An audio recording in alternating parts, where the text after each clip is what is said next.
Somerset Cooperative Services, and I develop cooperatives. Who is speaking? I'm Joseph Davis Coates. I'm from United Diversity. I'm a member of various co-ops, and the sentence I've been trying to use to describe what I try and do is to help people to discover, contribute to and replicate intelligent responses to climate, energy and economic uncertainty. But I've broadly come to the conclusion that a very large part of that means help people start co-ops. So moving towards Alex's. Alex is who I phone up to ask questions. One of the many people. And I don't know anything about co-ops. So I'm Anne-Marie. I'm director of two organisations. So one is Common Futures, the name of the session, which is looking at community-led digital asset and digital enterprise development. And the other one is associate director at Locality, where I head up their strategic work around community asset acquisition and development. Okay. No, I didn't. I thought I escaped that one quite nicely. Okay. Oh, okay. Hi. My name is Steph. I'm a counsellor and mediator trained. At the minute I work with the hospice.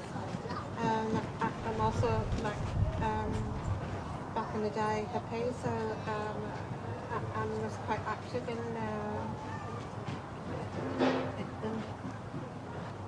cooperatives. Loved them, and I'd like to see that transfer and carried on in present day. Basically, I've just come with an open mind and an empty page to hear what's on offer. Do you want to do a little talk? Yeah, I'll do my thing. Okay, so as I say, I'm a co-op development worker. I work for Somerset Co-op Services, and I've been a member of I think literally dozens of co-ops over the years. I've been involved in various credit unions. I started out in housing co-ops, part of the Radical Roots network actually. And but there's three co-ops that I'm involved in at the moment, which I thought might be a good starting point to just to give you some idea of the range of things that cooperatives are doing and attempting to do at the moment. The first is the Ecological Land Co-op. The Ecological Land Co-op's mission is to make land accessible to smallholders. I'm sure it kind of escaped your notice that anyone who wants to go into farming, particularly sustainable farming where you're living on the land that you're working with, has an enormous barrier to overcome. That any residential smallholding is going to set you back anything between £250,000, £500,000. It is very much a game for the rich, and people who can afford a small holding very likely are spending so much of their time earning money that they don't have time to run it. So we felt that the whole system of land management was being completely skewed by this distorted market. And what we wanted to do was to try and create new residential small holdings and make them available to the people who really have the skills, the capability and the desire to run an ecological smallholding at an affordable price. And that essentially becomes a problem of the planning system. You can buy agricultural land reasonably cheaply, but to get planning permission to live on that land is a whole other ballgame. And although in theory the system makes some allowance for smallholders, in practice it's a real uphill struggle, because the planning authorities, the gatekeepers of the planning system, have a built-in bias against smallholders. And I think, I noticed Tinker's Bubble have got a great display over there. They would, I'm sure, be very happy to tell you about the struggles they went through in getting planning permission, and that's, I think, excluded an awful lot of people. So the Ecological Land Co-op bought 21 acres close to Wellington, not far from Taunton, put in the planning application, got refusal from the local authority. I am kaleidoscoping here a process that took about 2 years, and then took it to appeal, and by making a brilliant case at the appeal, got planning permission, and there's now 3 residential small holdings being created there, and we have some fantastic tenants moving in, and just this this is their sort of the first growing season there, and they're doing some fantastic things there. So that's the Ecological Land Co-op. That's its first site up and running, and next year it's going to be raising a lot of investment to buy further land and do the whole thing again and again and again, and hopefully create dozens of little small holdings all over the south of England, and in the future all over the country. Is that rented or bought? I have deliberately fudged that question because it's kind of in a state of change. When we first started out, we were very convinced that it was about selling people affordable small holdings and allowing them to buy it, maybe even take out a mortgage on it, and to live there for a very long term, and even to be able to then sell it on to others, but with a cap on its value so it always remains affordable. But over time, and with the benefit of experience, we're starting to find that in practice, the requirements even of purchasing an affordable small holding are still excluding too many people who've got something really good to contribute to ecological agriculture. And so now we're thinking much more about either rent-to-buy models or even pure rental. And this is something that we're thinking very hard about as we look at the next sites we acquire. So that's the Ecological Land Co-op. Co-op number 2 that I'm going to talk a little bit about is... Sorry, Alex, you haven't actually answered that question. Have they actually, because I understood they were being purchased leaseholds. Now, yeah, I should have said... I just wanted the actual answer. The lady, I think, wanted the answer. And I really want the answer, because I've been down there and I've been very interested in it. Well, when I talk about purchase, it's always been the case the Ecological Land Co-op is going to retain the freehold. But it's been talking about selling long leaseholds. Now, to all intents and purposes, that's very much like owning the site. You've got that same kind of, you can very much do with it what you want. You can invest in it, and know that that's... So yeah, the existing 3 tenants have purchased a leasehold. Yeah. They are leaseholders. Yeah, that's right. I thought, yeah. Okay. Well, it's a little bit more complex than that. I think it's 1 leasehold, 2 rent to buy, if I remember correctly. So it's a bit more complex than that. But yeah, it's in a state of flux, and it's something we are experimenting with, I think is what I'd say. Somerset Cooperative Community Land Trust is as the name suggests, it belongs to this movement of community land trusts which have been springing up around the country in recent years. But Somerset Co-op Community Land Trust has got some particular things that it's trying to do, and you can see already from the name some of the things that's different about it. We've stuck the word cooperative in there because we want to stress the importance of tenant management, which is something that I think a lot of CLTs don't really make much use of. We think it's really, really important to have the community having the opportunity to join, to become members, to have a voice in how the Community Land Trust operates, but we want that to be balanced with the voice of the tenants, because we think wherever tenant self-management is practiced, it has really beneficial effects, both for the tenants themselves, for the management of the property, for the upkeep of the property. So we're trying to create this hybrid of a community-controlled and a tenant-controlled housing project. The other thing is, by calling it Somerset Co-op CLT, we're kind of giving away that we don't see ourselves as being limited to just one location. A lot of community land trusts have set up just to serve a single village. We, on the other hand, see this as having projects in the future across Somerset. But in the first instance, we've purchased a property in Taunton, and we've purchased a property right in the heart of the town on East Reach, which is one of the main roads going into Taunton. And that's because for us, it's not just about providing housing, though that is, the bread and butter, but it's also about providing prominent, accessible workspaces for new community enterprises. And so we're hoping that by the end of the year or early in next year, 10 East Reach will have the first shop front for a credit union that there has ever been in Somerset.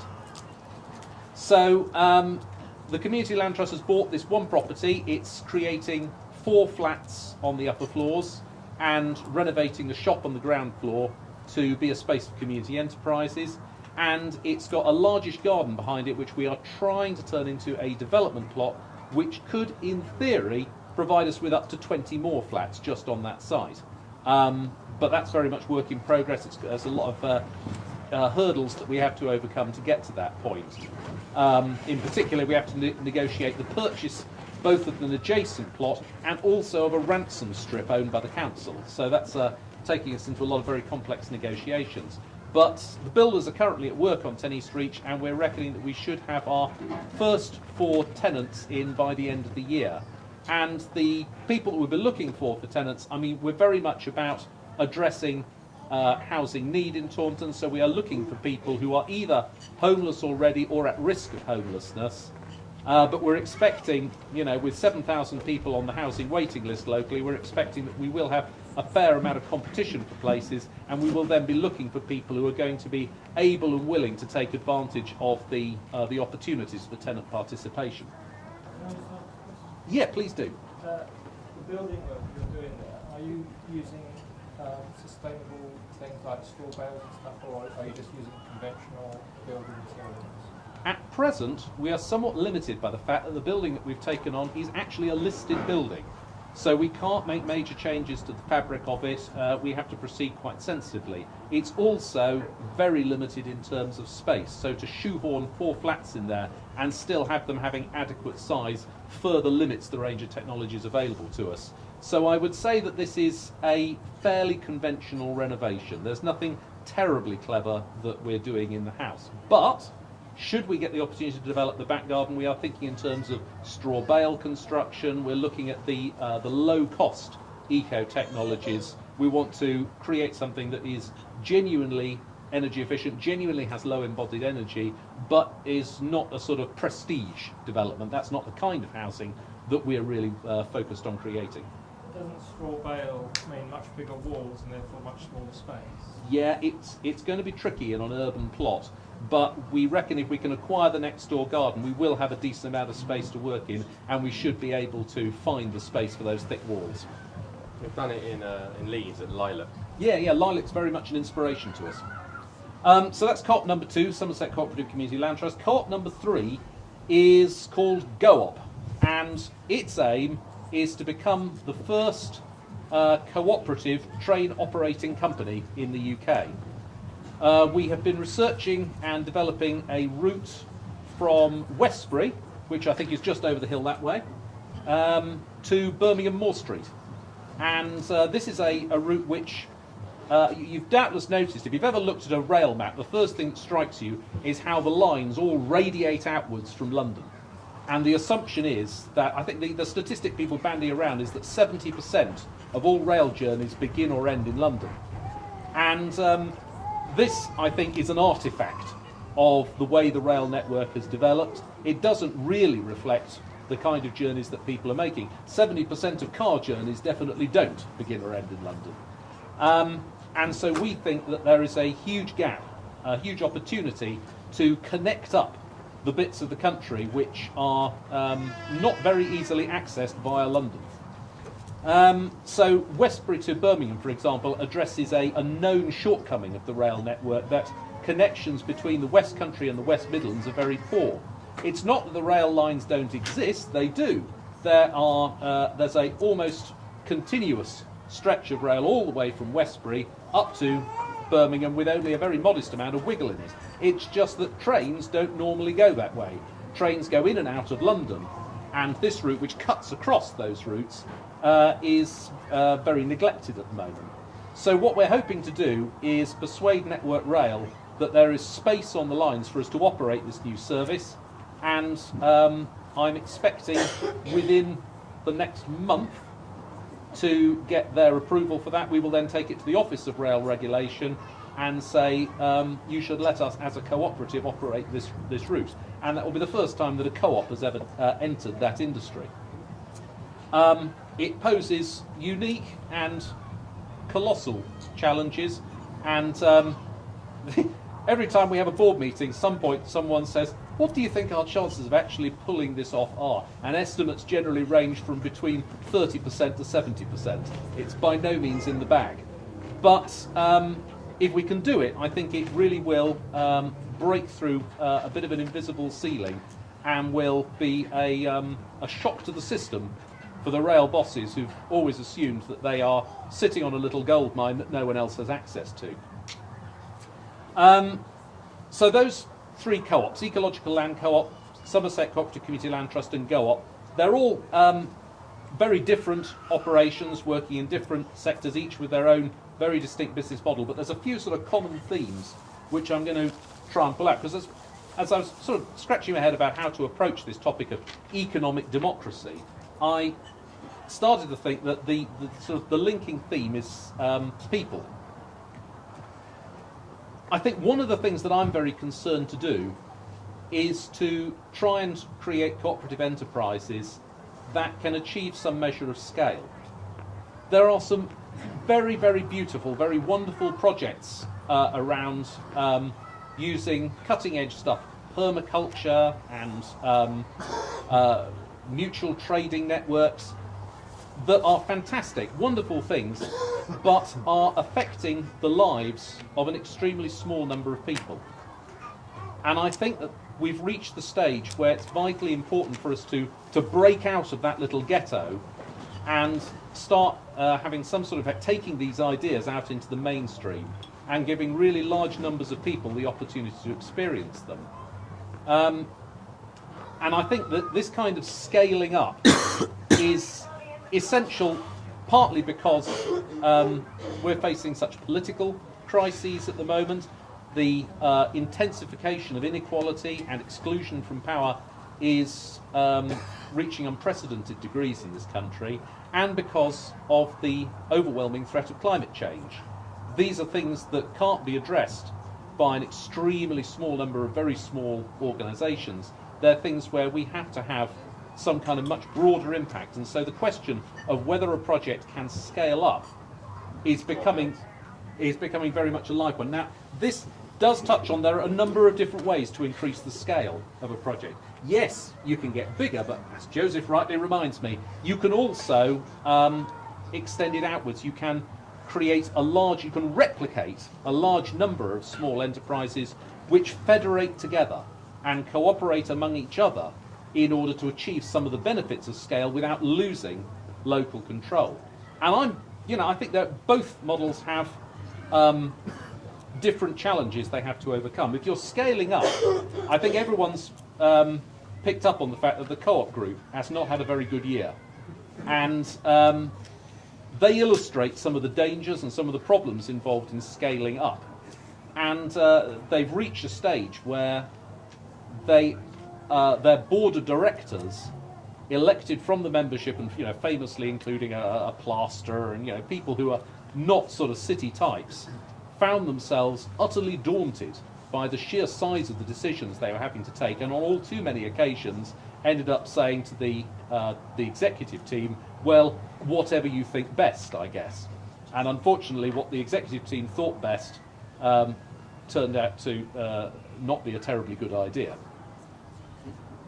So that's one problem with scaling up, which is that it puts immense demands on the capacity of people in governance roles. The challenge of scaling out is the sheer number of people you need in governance roles. And even quite small organisations find it quite difficult to attract a good number of a team of volunteers who are prepared to take a share of responsibility for the running of it. And I think it's an underreported crisis in the social enterprise movement, that so many social enterprises are struggling to find good quality directors, good quality people to sit on the governing body. And in very many cases you'll find, and I think I'm probably a pretty good example of this, the same people popping up in social enterprise after social enterprise. And so there's the two challenges whichever way you go. If you want to scale up, you have to take the capacity of your governing team up to correspond with that. If you want to scale out, you have to find an increasing number of people who are willing to take those governing roles. Either way, it's a challenge. And the challenge is that of people. I think one of the possible solutions to this is to be making more use of what are known as multi-stakeholder cooperatives. And all three of the co-ops I mentioned are really good examples of this. Traditionally, for example, a housing project might well constitute itself as a housing co-op. but the people who had the energy and the inspiration to get Somerset Co-op Community Land Trust off the ground were local residents. They didn't have a housing need themselves, they were already housed, they were doing fine, but they could see that other people weren't. But equally, community land trusts don't benefit from the commitment and the participation of the tenants, the people who are actually living in these houses and responsible for their day-to-day upkeep. So we felt that a hybrid, a multi-stakeholder approach, which recognised the importance of the community perspective and the importance of the tenant perspective alongside each other.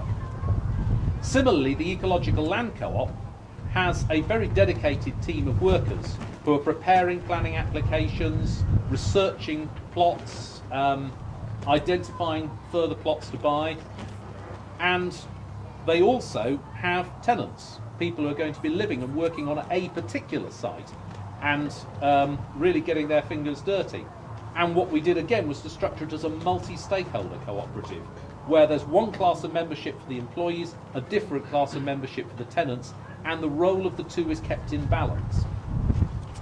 Go-op, again, less than clear whether we should be like the phone co-op, for example, a consumer co-op, in which it's the travellers, the passengers on the trains who own and control the co-op, or whether we should be a workers' co-op, whether in fact it should be the people who work on the railway who take the decisions. We took the view that in fact both audiences have something extremely important to contribute, and that their views needed to be kept in balance, even though, of course, the number of travellers is going to vastly outnumber the number of workers. So we created separate classes of membership for them. So the multi-stakeholder idea, I think, is one way in which you maximise that essential resource, the people. The other thing that we recognised with all three of these co-ops was that they were all fairly capital intensive in different ways. The Community Land Trust and Ecological Land Co-op were both trying to acquire land and property, which of course, you know, is fairly expensive to begin with, and it's become much more inflated in recent years. And Go-op had to invest ridiculous sums of money in consultancy, studies, demand forecasting, capacity planning. We had to get a lot of extremely highly qualified people with access to very closely guarded data in order to be able to work out a credible plan. We spent about £200,000 on that. That is a lot of money to spend when you can't guarantee that the project is actually going to come off. So none of those three things could be done using traditional loan finance alone. And that was before the banks went into meltdown. That certainly hasn't helped matters. Equally, it was clear that the people coming together to start these co-ops did not have the resources among themselves. You know, they were the median savings in this country is £5,000. A third of people have less than £250 savings. If you're genuinely wanting to empower and involve ordinary people, you can't count on them being able to put in an enormous amount of money themselves. Most folks simply don't have the spare cash to invest. So what we realised was that the people who were the stakeholders, the people who we needed to own and control and direct the co-op, were not going to be the same people as the investors. And so what we had to do was create a new class of membership, what are called non-user members. And these were people who could be brought in as members, could invest and share capital, provide us with that full risk equity capital that enables you to get a project off the ground, but did not have more than 25% control over the co-op. That meant that the co-op, on a day-to-day basis, remained under the control of its stakeholders, the people who are actually intended to benefit from it. So that's this idea of non-user members, which is quite a new idea in this country. American co-ops, Italian co-ops have done this for some time, but in this country it's quite a new idea. And we found it to be an incredibly powerful partnership. The investors are not purely passive. They come along to AGMs and give us advice and suggestions. Once in a while, we find space on the board to involve a investor in a governance position. But they always are on tap rather than on top.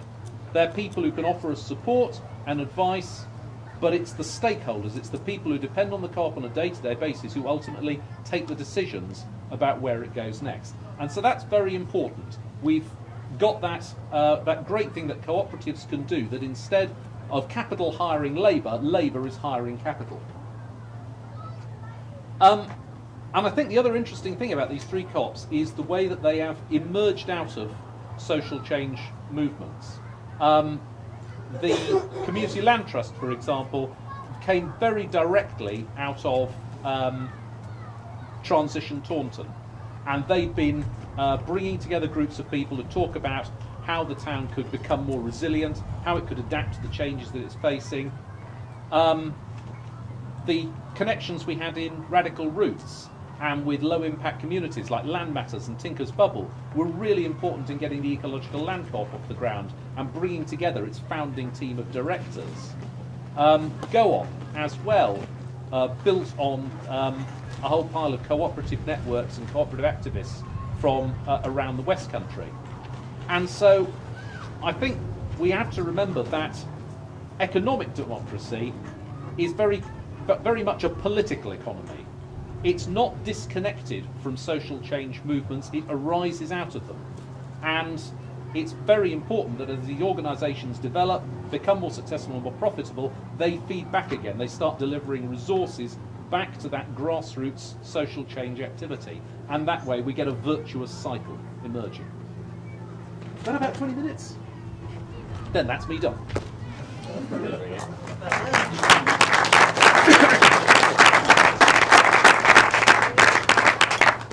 That's a very quick question, just about the investors. So they invest their money in, so that they get a return on that? Yeah, the key principle for cooperatives is that the return on investment should be no more than is necessary to attract and retain investment. So we sit down and we make an informed guess as to what kind of rate of interest is going to be necessary to attract the finance we require, and we offer people that and no more. And then the profit. So if there's a profit that's made, say so from the train line, then how is that? Is there a decision made at the beginning that we will use so much to create more train services or cooperatives? Because that to me is where you start to get into the real more radical thing of how you reuse the money, the profit or services, and then how that begins to build. Well, a lot of conventional businesses divide profit, distributed among the investors. Now co-ops don't do that. Co-ops regard the return to investors as interest, as a business expense, just like the interest you pay on a bank loan. And you pay as much as you have to and no more, and it doesn't matter how well the business does, that's how much interest you're going to be paying out. Yeah. Co-ops do pay dividends, but they are a special type of dividend based on transactions, and they are returning to your members the money they helped create, and basically making sure that you're not accidentally disadvantaging your members by taking more cash off them for the services than you really needed to.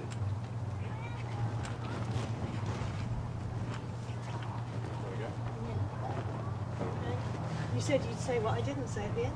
Yeah. Good plan.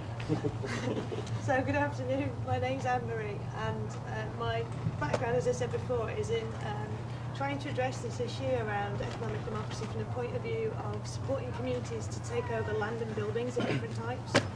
So since about 2007, we started with about 20 projects across the country working with Locality, the National Organisation for Community Enterprises.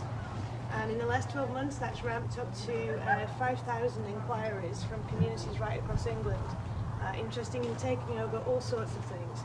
So this range from local parks, allotments, right through to youth centres, community centres, and up to the biggest things, we've had castles, piers, we've had some railway lines but disused from enthusiasts. But we've more recently started to look at bigger infrastructure projects in the same way, so things like there are 400 cottage hospitals that are almost certainly going to start to be sold after the next general election, irrespective of who wins, or at least offered for community ownership rather than patently privatised. So how do you do that? How do you run an acute hospital with 5 operating theatres was the question put to me 12 months ago. And in the last year we've been looking at Ministry of Defence sites, which is a big issue around here. So before the Middle East crisis blew up again in the last 6 months, there were plans to pull 80,000 troops back from Germany to sell somewhere in the region of 200 Ministry of Defence sites across the country, leaving massive challenges because they don't just leave the site and the houses to be taken over, but they obviously have large aircraft hangars, things buried under runways, and they run on their own unique electricity grids and so forth. So the community that inhabits and moves in, the new community, has to take over all the infrastructure running as well. So they're really quite unique sites and complicated. So we've been looking at, I suppose, economic democracy from the point of view of community ownership, asset-locked, mission-driven vehicles for some time now, and particularly trying to acquire land and buildings in deprived settings where the private sector, the market, is not interested and can't make enough money. And about 12 months ago I decided that this was probably not enough, that the world was moving on, that we set up Common Futures because it seems to me there is a digital civil rights agenda out there, and that while we're looking at resource issues, land and infrastructure assets and bigger sites and more ambitious projects, people are not really engaging from the third sector, cooperative movement and so forth with the digital agenda as they might do. So I'm going to talk very, not too esoteric, but slightly academic to begin with before I talk about 3 specific projects that we've been working up over the last 12 months. And then point towards some kind of, hopefully, an outcome that people can tell me, well, break the model or tell me it's rubbish, but it's where my thinking has got to in 12 months of trying to do this. So the idea of coming to this is my first festival, so this is quite a thing. So it's all your fault. Thank you. So it's my first festival, and the idea of off-grid living is not really something that resonates with me greatly at this point in time. It's not something I've encountered or come across. I'm ex-civil service, and spatial planning and capital programming for the public sector, and then also working in IT procurement for the Cabinet Office. So I have this horrible, hideous public sector background, and then wonderful 6 years in the charitable sector, and now freelancing somewhere in between, trying to work with new projects. And when I thought about off-grid and economic democracy, the thing that struck me first was a book called The Gridlock Economy, which is an excellent book if you haven't encountered it. And it basically talks about the way in which the world is gridlocked, or the economy and political economy is gridlocked, by virtue of not physical assets not being accessible or democratically owned and managed, but intellectual property assets, knowledge assets. So that all the things that you think about when you think about digital and internet and data and knowledge and the way that information is now driving our economy, all of these things is summed up in the gridlock economy as something that's trapped, as stuck, as patented by large corporate organisations. The reason that there aren't cures for particular diseases is because there's too few people to make it financially sensible, and the private sector has patented the way into that for anybody else to have a look at. So thinking about this idea of gridlock, one is about land and how we get literal tangible resources and assets, but another one is about intellectual property assets in the current climate. So I think there are some lovely words washing around at the moment. So we talk green, we can talk open source, could mean anything depending on which conference you turn up at. It's nice to talk about peer production. I think it used to be called cooperation, but now it's peer production. We can talk about mutual benefit, and often I think there's a mutual benefit kind of bias in the guys here from the co-op side of things, and where I come from in the last 5 years, more community benefit. So how do you do things that are for the general community benefit outside of the state? What does that mean when you cross over into mutual benefit? Where are the blurred lines, and where is the democratic edge there? I think that one of the things that's interested me is that we don't really co-opt the language of other disciplines. So historically, Ilya Prigogine writes The End of Certainty. He wins the Nobel Prize as a physicist. And he writes this wonderful dialogue about how we always change our minds about maths and science subjects about the same time as human beings make progress around arts and humanities. So you get postmodern philosophy about the same time as you get Einstein's relativity and quantum mechanics. And there's no madness to it. It's literally the limits of where our human knowledge and development has got to right across the disciplines. And it strikes me as interesting that we're still talking about peer production and cooperation and mutual benefit and community benefit. They sound very much like 19th century legal institutions that we probably all care about, so charities, community interest companies, co-ops. They don't really sound anything like the technology world that's actually out there happening since 1995 with the internet taking off. and the way that the world out there in the private sector and the government is now working in a networked fashion. So I think Alex touched on, is it about scaling up or is it about scaling out? And how do we do that? So how is it that Google and Amazon can operate in multiple countries and not pay tax? How can they have, this morning I heard that actually they're storing a lot of data in China, so if you're using Amazon and Google, and there's a big fight over this because the US court system wants to say it's a US corporate, we can drag your data back and analyse it in the States and give it to the NSA anyway. So there's an issue now that your very identity and all your exhaust fumes, your data that you're typing in through Facebook, Google and all these places is actually scattered right across the world in these data servers. But we're still trying to grapple legally with legal identities that are 19th century, and we're still trying to grapple with 19th century institutions that don't really know how we can democratise this mess that we're getting into with the big corporates. So scaling out, they've worked out how to do it in the private sector, they're doing it really, really well, and they're now trying to stop the courts from interrupting their sort of imperialism. How do we do it? How do we go the other way and do it well? How do we look at horizontal management instead of this top-down command and control ideas? So how do we federate and do it well? How do we make sure we still got some local control? Do we still believe that local control is the only way we can have really effective cooperative organisations in a modern network society if we're trying to control not land assets in a place, but intellectual assets, intellectual property assets?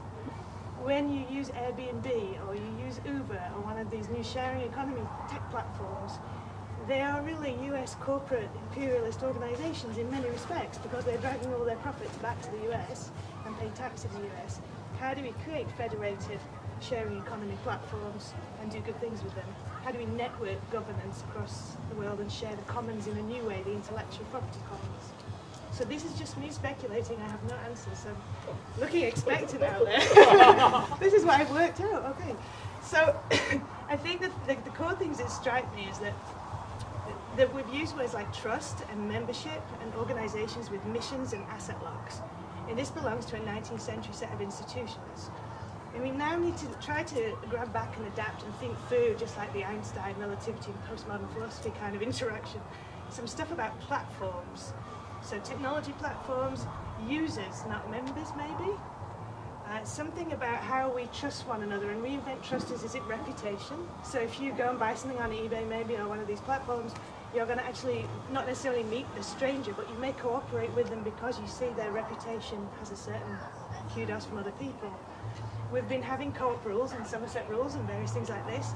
Are we in future going to look at algorithms for social good instead of for Google's bank balance and big experiments? Are we going to look at rules of blockchains like Bitcoin is using to circulate electronic currency? Could you have rules about how we want to share wealth with one another instead? So we don't keep voting for the 1% to look after itself, but we enshrine in rules that are automated for good in perpetuity, locked asset-wise, to help serve ourselves. Maybe. I think the biggest thing you learn in going around the tech conferences is that there's not a lot of ethics in them. There's a lot of young guys, mainly white, 20 to 35-year-old guys, doing interesting things and really fun things with technology because they can. And they don't yet know that they could do things because they can as well. Because these two movements are things that are about fundamentals, getting back to sustainability as farming and as all the rest of it, smallholding, does not appeal to this group of guys. It's the largest investment the Western world is making is in that group of guys. It's $2.1 trillion this year. It's the biggest investment in gender inequality that offends me happening right now around the world. And it's going into these guys that don't know that they could care and they could work with us to do different kinds of cooperative, mutual benefit kind of activity. So 3 things we've tried to do. The first is we've tried to look at how we can, first of all, own the infrastructure in a new way and access this brave digital world. So we've worked with Ufinet, who are based in Barcelona. They built their own broadband mesh network from scratch. They started with about 20 guys. They now have 30,000 plus people in Barcelona that all access the internet through one connection that's shared. They don't have a foundation, everybody donates money into, so nobody's buying an internet connection. The foundation then goes on and provides it to a company which lays fibre and the mesh network and buys the backbone access. Each person learns how to put their own node upon their roof to connect in. So participation, rather than governance participation, is participation by learning to do and to extend the cooperation through a really practical activity of building an aerial that will let you into the Wi-Fi. and then they flood the network with one single connection, and you share it. They don't resell it within the network, that would be illegal and upset the telecoms companies. But if you buy one fat pipe, you can share it and flood it across the network. If somebody's watching too much Netflix or things that they shouldn't, they can tell who it is, and the community then says, guys, get off that, right? Stop doing it. And this reduces it. We built this, replicated this. There's 5,000 people in Athens that are built out from Athens onto the Greek islands to self-connect themselves. The Athens Metropolitan Wireless Network, fantastic. They hate the internet, so they're not connecting to it. They only want to talk to each other. They're starting from scratch. They only want to cooperate over a certain distance. There's about 3,000 in Italy in the Linux network, and they're in Pisa, Florence, and Milan. So big cities that are really competing very competitively with telecoms providers, traditional, for this community-led network stuff. And we decided that it was great the geeks could do this, but what about real people in real need? Because it's nice, they can all fix their own wireless node and program it at command. So we secured a project with Nominetros support in South Wales, in Merthyr Tydfil, in one of the poorest estates in the country. And we sent some guys from the estate unemployed out to Barcelona to learn how to do it. They've self-connected 50 people. They've been up and running for about 6 months. They know how to maintain the network. Most of the people on the ground building the network are women. Women who want their kids to have access to homework and to compete at school, who said, I'll get up a ladder if you'll show me how to install it once. I'll sit in a room and assemble the bits. If that's all it is a Lego game for the afternoon, we'll all make tea and let's get on with it and build the thing. So it's been a really interesting experiment in a very white male-dominated and really kind of difficult area. But everybody has got behind it. The council is going to open up the lampposts to power the backbone, like the central motorway network, to make it spread for 3,500 people. It really doesn't like the idea of restrictions, and it would be difficult to do this on the end of terraces because these houses have people living there that are using electric card meters still. So they run out of cash because something goes wrong financially, the network goes down. So the council provide the basic infrastructure. They've also said they'll open up the public sector's broadband network and flood the network and share it for free. What a revelation. The schools have been in touch with the Department for Education, who are still a little nervous and thinking about it, but we are very much like this for the next 4 weeks, hoping that they will say, we'll open up the schools' networks to anybody who has children who need to do homework at home as well. So this is ultimately what we should be calling for, is essential service networks. It doesn't compete with the big super fast fibre pipes that you want if you've got multi-gaming or whatever's happening in your household. But it does mean that people can do basic job searches. They can access their labour market in a way that they can't at the moment. There's no public building left standing on that estate. There's nowhere with a public access PC. There are people swapping bus passes through the day in a relay for 2 buses to go to the centre of town to type in their job search. So they're completely disenfranchised without basic infrastructure. There's no social enterprise that owns it. They all own it because they all built it. It doesn't have a vehicle. It has a networked ownership by doing and participation. So it's a completely different way of working. So this is where I say that I'm not sure that that scaling out is difficult and always means franchising yet. I'm not sure what horizontal management is going to do when it gets to 3,500 people, but it's working in Athens and it's working everywhere else, so we're just going to see is the experiment. What about the dangers of infiltration or something like that to control? Can you repeat the question or speak louder, please? Sorry. I was thinking about what about the dangers of infiltration from mainstream and from various agencies or interested parties on seeing what is happening here, and do we really want this to happen? Do you know what I mean? So there is already superfast BT funded broadband going into the estate. There are 7 different providers of internet services. We did a survey, and it turns out the government has put a lot of public money into the infrastructure to roll out superfast broadband to everybody's household. It's getting to the rural areas slowly but surely. But if you can't afford it, you can't afford it. And they don't want to bring their price down, and they don't want to give you a landline if they do a credit check and you don't meet their requirements, which is not a good risk. So you're not a prospective customer. And this is an essential service network. It won't carry their high premium services anyway. It will carry essential services from the public sector largely, community-led. You're asking how do you maintain that security of the network so Yes, that prying eyes don't look. My concern is as it grows, and the area grows, and the support of that network grows, So outside agencies may get a bit of a wobble and say we don't actually like this because you're coming out of, for example. I'm not quite sure.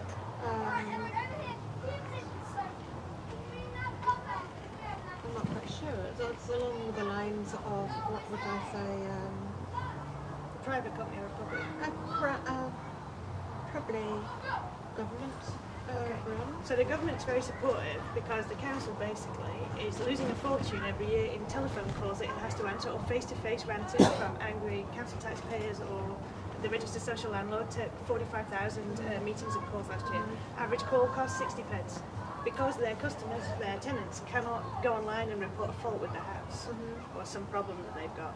So this is going to massively reduce their costs. So they're very supportive. And the health sector and the education sector said, these are our hardest to reach target people. We want to deliver public services to. If we can do this, it's a saving and we get better health outcomes, better education outcomes. So it's a win-win for all these people. So that was number one. So the second project is this one, Common Libraries, which has a lot to do with over there, Gloria. Common Libraries we set up because whilst I was still working with locality, we got lots of phone calls from 2010 onwards to save libraries from communities. We've helped them to save the buildings that they were interested in many cases. So there are now about 400 community managed libraries across England alone. It's the fastest transferring service without money attached to it that is moving into community hands in the country. We've done some work on that for the Arts Council to map it, and it could go as high in the next 3 years as 50% of public libraries run by volunteers based on donations, which is great if you live near the Prime Minister or the Minister for Culture in Oxford. And what did cut? It's not so good in the middle of Doncaster for the guys that say this is where we really need literacy, we have no social capital, no idea how to run a library, and they're going to close it if we don't. So there's some real challenges around how you create an enterprising library, because if I tell you that the library has no business model, it's the worst service to be offered up, so it gives away books for free. Colleagues think I'm bonkers for taking this on for 4 years now. So mission one was to work out how to take over libraries and run them decently and keep them going. Most of the ones in community hands are now open for more hours than they were in the public sector's hands. They're lending more books and they're getting more visitors. And they're doing more things, a broader range of things from the library. So they're reinvigorating library spaces. But it's a lot of energy from volunteers in these communities that are facing multiple cuts and losses of services. The second thing was that these buildings are too small to rent space in. So you can't use it as a traditional development trust model or social enterprise model where you let one part out to pay for staff. So everybody's working for free and wondering how we raise the electricity bill and all the rest of it. So there are 15,000 village halls in England that are run like this, which is great. It can be done in some communities and not knocking volunteerism and donations, it's fine.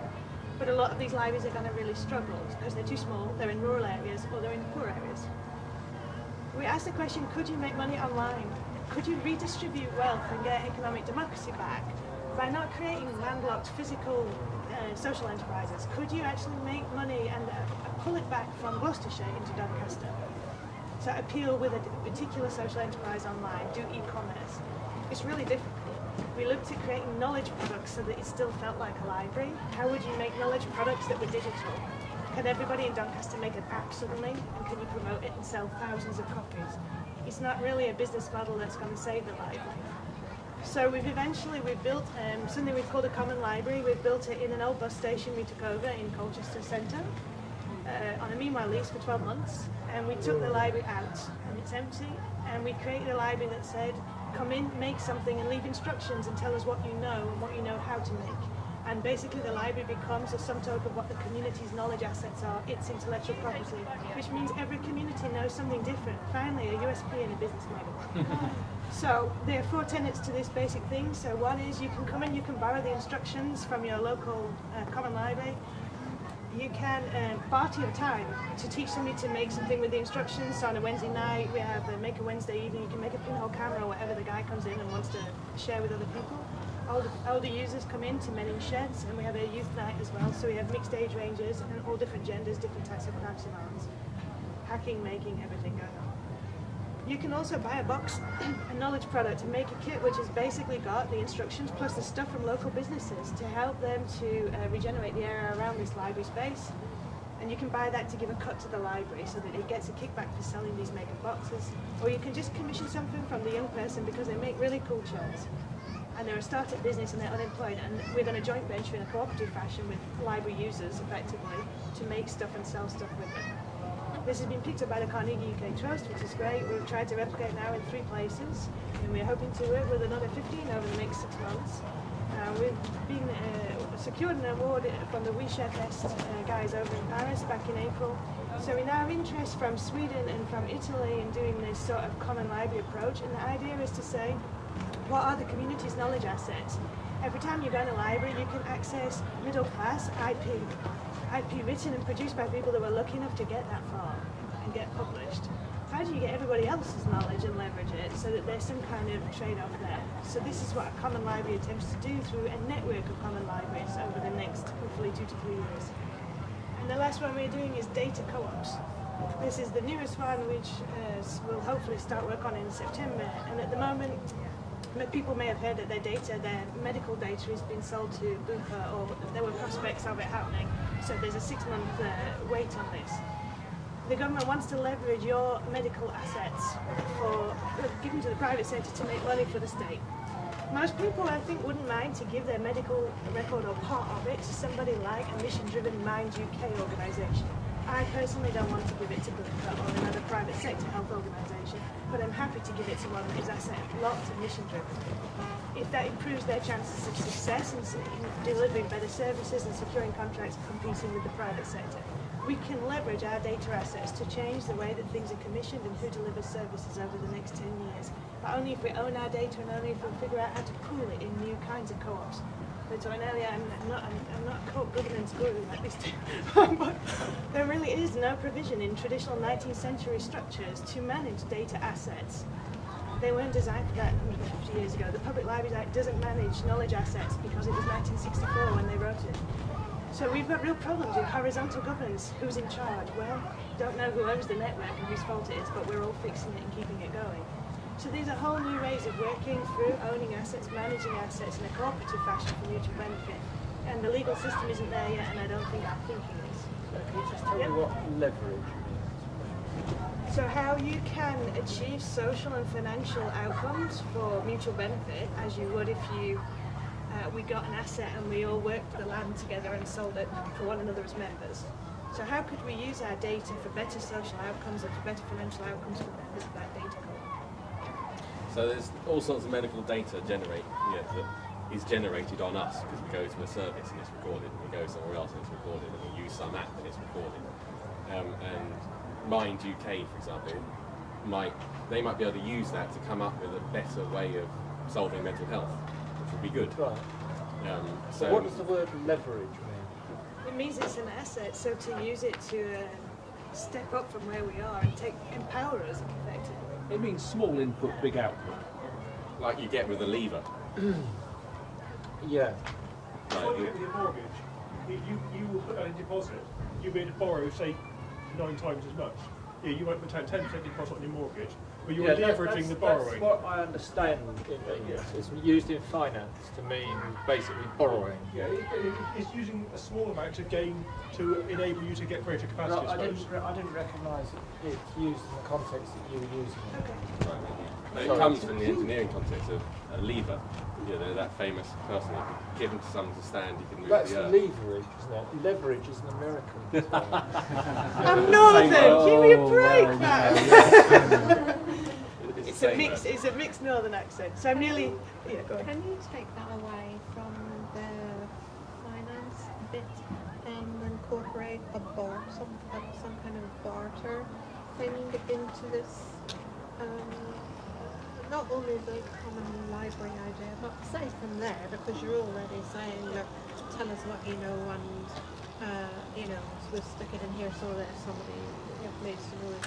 Well, can you incorporate a barter system within that whole thing, like they used to have, so that even you could have your own currency within that, in that, like if somebody has very, very simply, if somebody has free-range eggs and you've got a ladder that they need or painting that they need done, then you can pull that in that respect. So the place we've got as a prototype does use only local produce in its cafes and the joint ventures with the young people that are trying out their first kind of catering venture in the context of the library. But yeah, so you could, yeah. But one more thing to say. So my big caveat after 12 months of this is I really like the geek thing, even though I'm neither a techie nor a co-op person. There's a huge potential with digital that we lose something really fundamental about what was 19th century cooperation, and I don't think we should chuck out the baby with the bathwater, and that is empathy. It's wonderful that you could create international co-ops and work together in new ways across network governance, but if you never meet strangers in face-to-face terms, if you don't really appreciate who you're trying to do a good thing for mutual benefit with in a really genuine connected way, there's a risk that technology kind of distances us from one another, I think. And so it's a fundamentally different way of working. I think that at the moment there's no real easy way to opt out of the system we're in. But I think that if we could start to think about some of these network vehicles, we could start to talk about wealth share.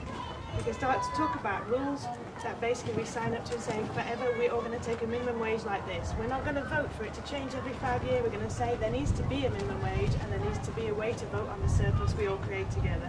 We can enshrine that in rules. We don't have to vote for people that change their minds every 5 years.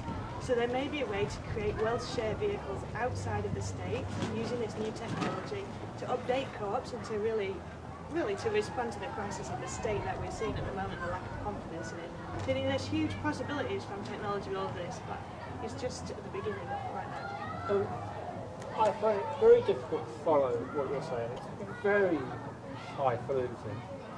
Can you give a practical example of how this wealth share co-op would work? You talked about a commune as being the practical example, didn't you? So we talked about the idea of, in a tangible sense. So a commune might be an example where we all decide to live together by certain rules, pool our money that we bring in one way or another, and our resources, yeah?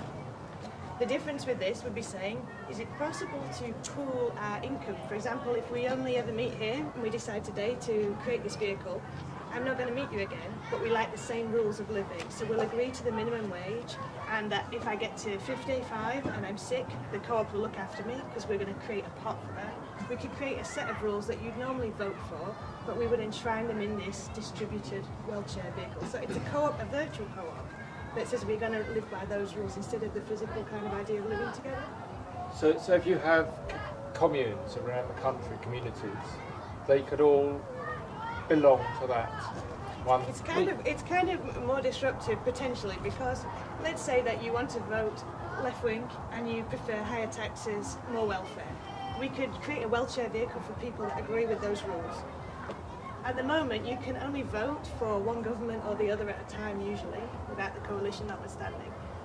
But with co-ops, you wouldn't, or wealth share vehicles, you wouldn't have to, because you could say that people that want to live like that and save in that way with those risks in mind can.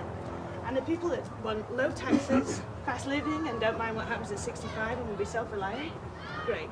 So you could basically opt into a participatory wealth share vehicle. In a way, at the moment, you can't opt out of a representative democracy system that isn't representing us. That's the theory.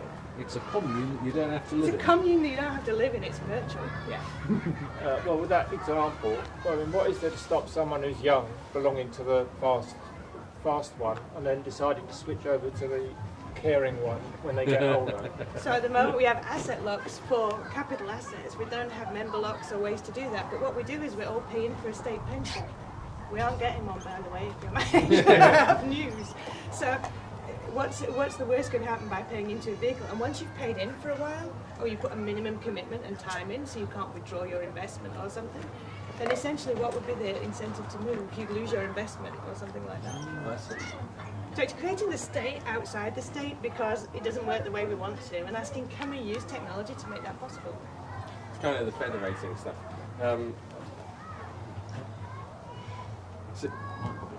So yeah, I mean, what I've been, where to start?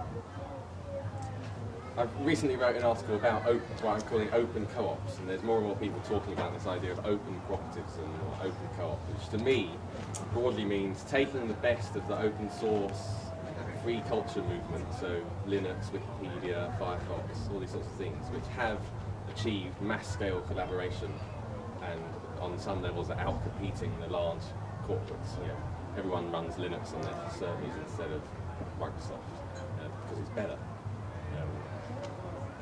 And Wikipedia is by far the world's largest repository of knowledge. I can try, yeah.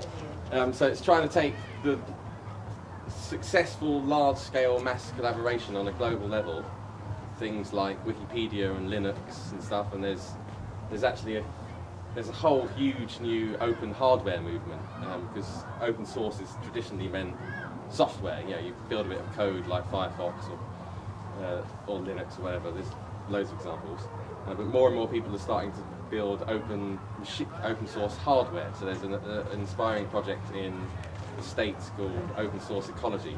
Well, that's where their physical land base is. The people participating are all over the world. And it was started by a guy called Marcin Jakubowski, who was a Polish-American. He's got a PhD in fusion physics. He used to come from the perspective as what we need to save the world is everyone to have energy. So he was working on fusion physics, and then maybe everyone will have energy. And he realised at some point that all his life, fusion energy has been 30 years away, and it's still 30 years away. So he thought, rather than, he also noted that he had no practical skills at all. He was great at doing physics on a blackboard and crazy big equations, but he couldn't actually do anything. He couldn't feed himself.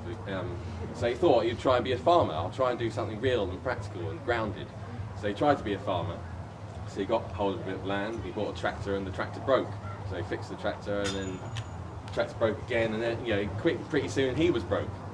And he realised that the built to last, built to be easy to fix tools that someone like him needed didn't exist, because there isn't the incentive for them to exist in the corporate culture that we live in. So he set out to create them, and he's on this mission, and he's doing quite well, to create the 50 tools he needs to take a bit of bare land and create modern comforts from it. So the first thing they made was an open source tractor, and now they've made an open source compressed earth brick machine. As we speak, they're doing the Micro House 3 build. So I think in a 3-week period, they're going to build a little super eco house with loads of people manufacturing in parallel production. Someone's making the walls, someone meanwhile getting the bricks together. So there's this whole big open world happening. But there's also the cooperative world. So the open co-ops for me is taking the best of the networked, governed, open collaboration, open participation stuff that's going on a mass level and achieving good results, and marrying it with the economic, democratic history and structures of the cooperative movement. And we talked about scale earlier. That's partly the idea, because at the moment, co-ops aren't sharing data, and they're often not open to participation from anyone, because they are just a closed, single stakeholder organisation or whatever. And so I've done a lot of research into, where are there, lots of countries have a much more democratic or larger cooperative sector, and there's lots of, Emilia-Romagna and the whole region of North Italy has, I think, about 50% of the GDP in that region is co-ops, and 80% of the healthcare and social care is co-ops. And how did they get there? Similarly, there are huge, lots of people might have heard of Mondragon, which is a Spanish federation of mostly worker co-ops, but also lots of multi-stakeholder co-ops, who've achieved scale by scaling out more than scaling up. So in contrast to the co-op group here, which is one huge behemoth, there you've got a network of over 200 different companies, some of which are just fully owned subsidiary companies by the federated networks of co-ops. So they've got all these different co-op networks, and most of these places where there is a large-scale cooperative sector is where the cooperative movement have come up with systems. They've come up with agreed rules that they do. So every co-op member in Mondragon have to give 10% of their profit into a certain pot. They have to put 2% of their profit to education. They have to put 2% of their... so they've got these fixed rules where they systematise their mutual benefit and give back to each other over and over again. And other than the exception of Radical Roots, who are amazing, but they're sort of so radical that no one knows about them in some ways, other than the people who are in it. We need Radical Roots for everyone. They're in the co-op in the UK. There's very little networking together of co-ops. There's over 6,000 co-ops. Most of them we've never heard of, and most of them haven't even heard of each other. So the sixth cooperative principle is cooperation amongst cooperatives. But there's not enough of that actually happening. It is like one of the things I'm involved with is there's now in an embryonic state a worker co-op solidarity fund. So there was recently a gathering of worker co-ops all around the country, and they've realised that there's no real money to help people start worker co-ops or to get training about worker co-ops and stuff like that. So they're starting to do what lots of people in other countries have done in Italy and Quebec and Spain, and start forming this shared solidarity fund of a network of worker co-ops. So the rule is going to be £1 per employee, per worker co-op member goes into this pot, which initially is just going to be used to underwrite training events and things like that. More cooperative networks and network governance.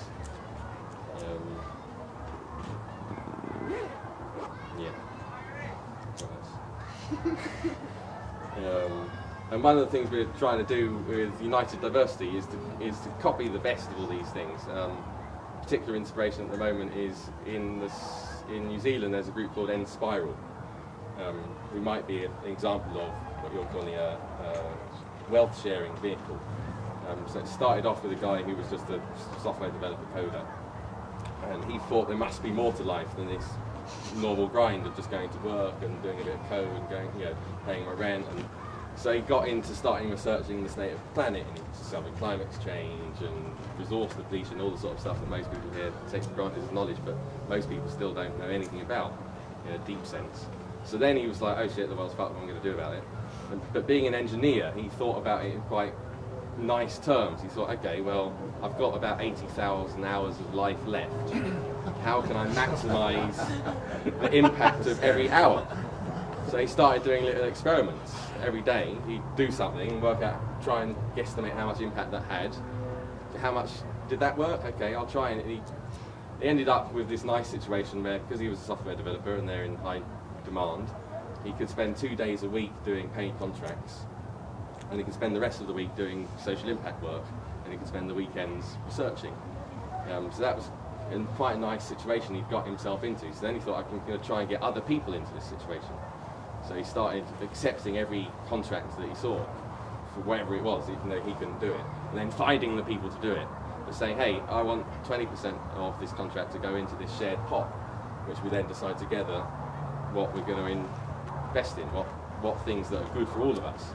So they've got some basic fixed costs, like the cost of their domain names, and maybe they have a part-time admin person and stuff like that to get the nitty-gritty done. And then all of the rest of these 20% of every invoice that goes through this network goes into a pot, which they then decide together how to allocate. And eventually various ventures started popping up and spinning off from the network. One of them is called Lumio, which is a worker co-op who have built an open source app for making collaborative decision making online, basically. And it's starting to, I think over 30,000 people actively use Lumio now in over 70 different countries. And it's a really nice little platform. It's still quite basic and crude, but it's the best tool of its kind by quite a long way, in my opinion. And now all these different ventures, of which I think there are about 12, all put 5% on average of their revenue into a shared pot, which is it's the Inspiral Foundation. It's an asset-locked cooperative education charity. And again, they decide on Lumio what fixed costs, and then the rest of it discretionary budget. And people, they've got a nice process where within the context of shared goals, like so it's you allocate where the proportion of money that you put in the pot, you allocate that proportion of the pot. But it's on things that are for the good of everyone. So anyone can come along in Inspiral, and I think there's about 150 people in their network now, and say, I want to do this bit of work for us all. And here's why it's good for us all, and here's why I'm the person that should do it, and I need this much money. Please allocate your portions to this bucket. They call them buckets because it's like holding out a bucket saying, and if your bucket gets filled, then you do the project. And if it doesn't, then oh well. And there's various different buckets you can have. You can have a savings bucket that slowly builds up to get it, or this needs to be done in this time. And so it's kind of like an internal participatory budgeting and crowdfunding system. And one of their strategies for this year is to open source their model. So what they've been doing in a quite crude way using spreadsheets, they're now writing an app along the lines of what they've done with Lumio, which I think they're calling co-budget, to then make it easy for other people to adopt a similar process where everyone can pull money into a pot and then decide together how to spend that pot, which is awesome. And they've got another big system called the Open App Ecosystem to try and make lots of other little apps to do other little pieces of the pie. The idea is to make it easy. I think someone up here was talking about, I think it was here, there's all these different things out there. They're all just bits. Yeah, and there's all just bits. So at the moment there are these pioneers out there who are doing things in open cooperative ways, but it's not yet, although it's getting close to being easy to copy them and replicate them as the tools get written and as the legal structures get formalised. Because in the co-op solution has got the big part of the answer, I think, to what's happening in the sort of corporate startup world, where you have big companies like Google and Amazon and Facebook. They're built on the shoulders of open source. All of their back-end stuff is open source stuff, and then they write a little bit of proprietary stuff on the top and wrap it up in a nice user interface, and then we give them loads of data, and then they make loads of money. It's a nice model for venture capitalists, and it does empower us in lots of ways to have these. They enable peer-to-peer dynamics, but all the exchange value that's captured by that, all the advertising revenue primarily, is siphoned off to the owners, even though it's created by the users. And similarly, we've got the Airbnbs of the world, and Uber and stuff, they're enabling people to have nice, more peer-to-peer dynamics, but all the money, there's still the capitalist imperious siphoning off the cream at the top constantly. And having a way to do those things at scale in a cooperative way would be really nice. And slowly but surely the tools and legal structures and algorithm platforms are starting to emerge so that we will be able to do that. So do you mean that we'll start our own Facebook? Yeah, well, I mean, conceivably, but I mean, I'm personally most interested in using those sorts of models for grounded things like for fields and wind turbines and houses, and let's sort out the basic things first, like food, shelter and energy. Using things that can scale rapidly and fast, but are still democratically owned. It's like the big corporates are all this nice open stuff. The value of that, which is part of the idea of all these data co-ops. There's this big open data movement at the moment. Governments sharing their data, but the people that can sort of leverage, get that data and actually generate some value with it. The people that have got the capacity and the skills and the capital to do that are the large corporations, and that's what's happening in open source as well. So all this data and information and value that we, the people, are creating, we're not organised enough to generate even more value from that, which we then capture ourselves. It's getting siphoned off to, you know, so Airbnb is great. We'll probably use Airbnb ourselves to rent out our spare room because, you know, it kind of makes sense. It helps pay the rent in London.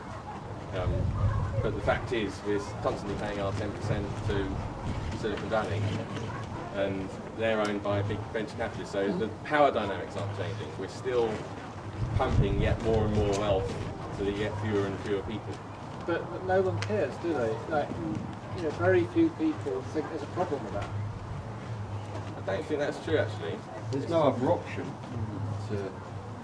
And most people don't care. That Facebook puts a few adverts in your thing. Who cares? You know, most people don't care. They don't realise. Well, yeah, a lot. I think they're kind of grounding of it, that's in wind and solar and energy and food and maintaining networks and social housing. That's the people that matters to. They can push it about Facebook. If they haven't got it, they're not going to use it. They're going to concentrate on things that matter. So if you can use your theories to build on that basic level, the real challenge that I see for guys in your position is stopping it when it does get to a pool where you've got a conglomerate of people together with a load of ideas and saying, let's put this in this pot and let's put that in that pot, and then somebody goes, hang on a minute, I can pull this, and then you've got the same problem as we're experiencing now, but at least you've done something good up to that stage perhaps. And the other thing that I wanted to mention here is there's the scaling together and networking and federating all the small little things, which is great and has been shown to work in various places.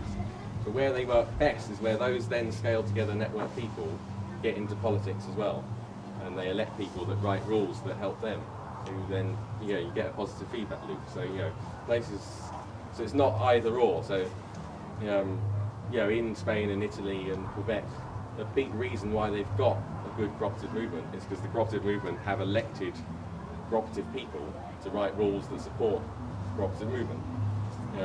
The Eco Land Co-op is a brilliant example. So it's a great model. Let's buy land at risk of industrial farming, which is all land, and put it into nice eco small holdings.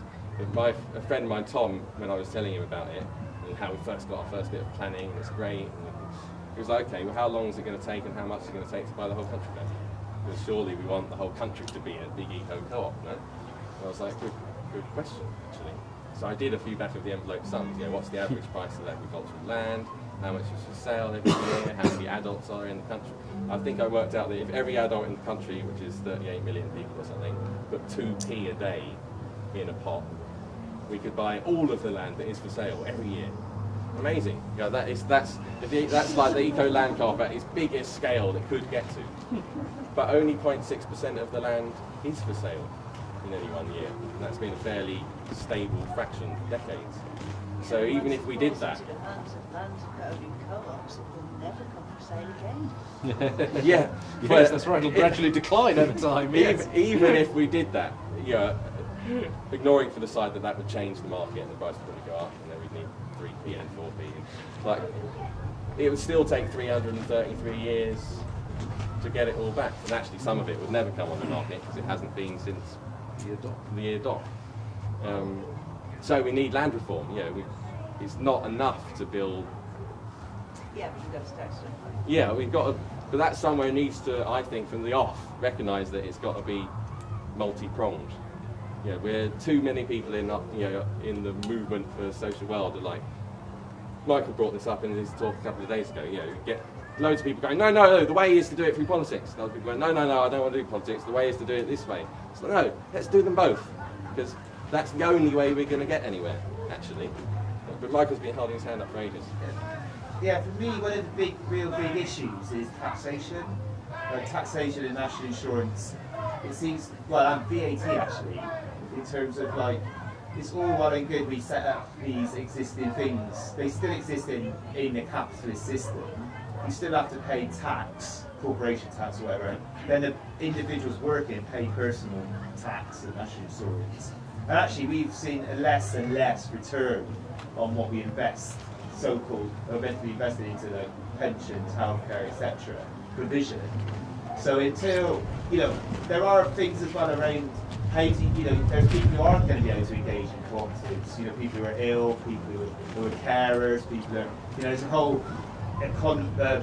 group of people who can't contribute and engage in this. So We can still we engage need in to own government. the tax. We need to take back. Well, we've never had it, but we need that tax is ours. That's our money. Yeah, yeah. And if we don't pay it, we go to prison. Yet they can just do what they want with it. And this No, is a completely. real big issue. I think like we should have- redistribution of wealth, isn't it? I mean, this is the fundamental thing. How do we take the wealth back from them and say, right, this is what we want to do So with we it? give a radical suggestion. Joseph stands up and stands for election on we'll reduce income tax to 5%, but we're cutting all these services. You can join any number of co-ops out there. Here are some model rules. Get yourself going, guys. So you could provide. How many people wouldn't vote for a 5% tax, right? Good or bad. Everyone that But in is terms- yeah, yeah. dependent on there being higher Dependent, taxes. but it's about how you actually move, not wealth share, but like reinvent welfare through these kinds of open co-ops, because it's possible to be more tax efficient being part of a co-op and working for a corporate body of any kind, frankly, than paying income tax. So dividends is better than that because that's been set up to benefit the 1%. So these vehicles are more efficient already from the point of view of the individual user. But there are ways to also change the ideas of a multi-stakeholder co-op would mean you could have public benefit. So you can look after the disabled that can't participate day to day in doing, but that can take a share of the wealth out of it. Yeah, I mean, participatory budgeting is the Yeah. other big Yeah. angle in that, of course, which there's a new mayor in Paris, for example, and they're putting 5%, still only 5%, but that's bigger than most places that are doing it. 5% of the Paris's annual budget is going to go into a participatory budget, where the people of Paris get to say where it's going. Because this co-budget, collaborative funding, let's all decide where our contributions go, is clearly how the tax system should work. I don't mind paying my 30% tax, but I don't want it going to here, I want it going here. Within the framework of what's good for all. So I think, as well as creating such networks as well, we need to campaign for and... I mean, it still relies on growth, doesn't it? That's the other big issue. We still rely on growth, economic growth, to be successful. And we can't have any of this growth. No. So that's a real challenge, I think, for the co-op. How do you change a system where you don't have growth, but you provide? Yeah, I mean, it's, co-ops are seeking to expand their market share, grow larger, scale up, deliver services to more people. It's entirely legitimate question, what's the difference between that and any other sort of growth? What makes that growth sustainable and capitalist economic growth unsustainable? How can you distinguish between the two? I think part of the answer to that lies in this idea of the limited return on investment. That capitalist enterprise does not cope well with falling rates of profit. And whereas cooperative enterprise, right from the get-go, says, well, the return on investment is the minimum necessary anyway. That's not the purpose, that's not what's driving this business. And so I think that puts them on a much more sustainable path to begin with.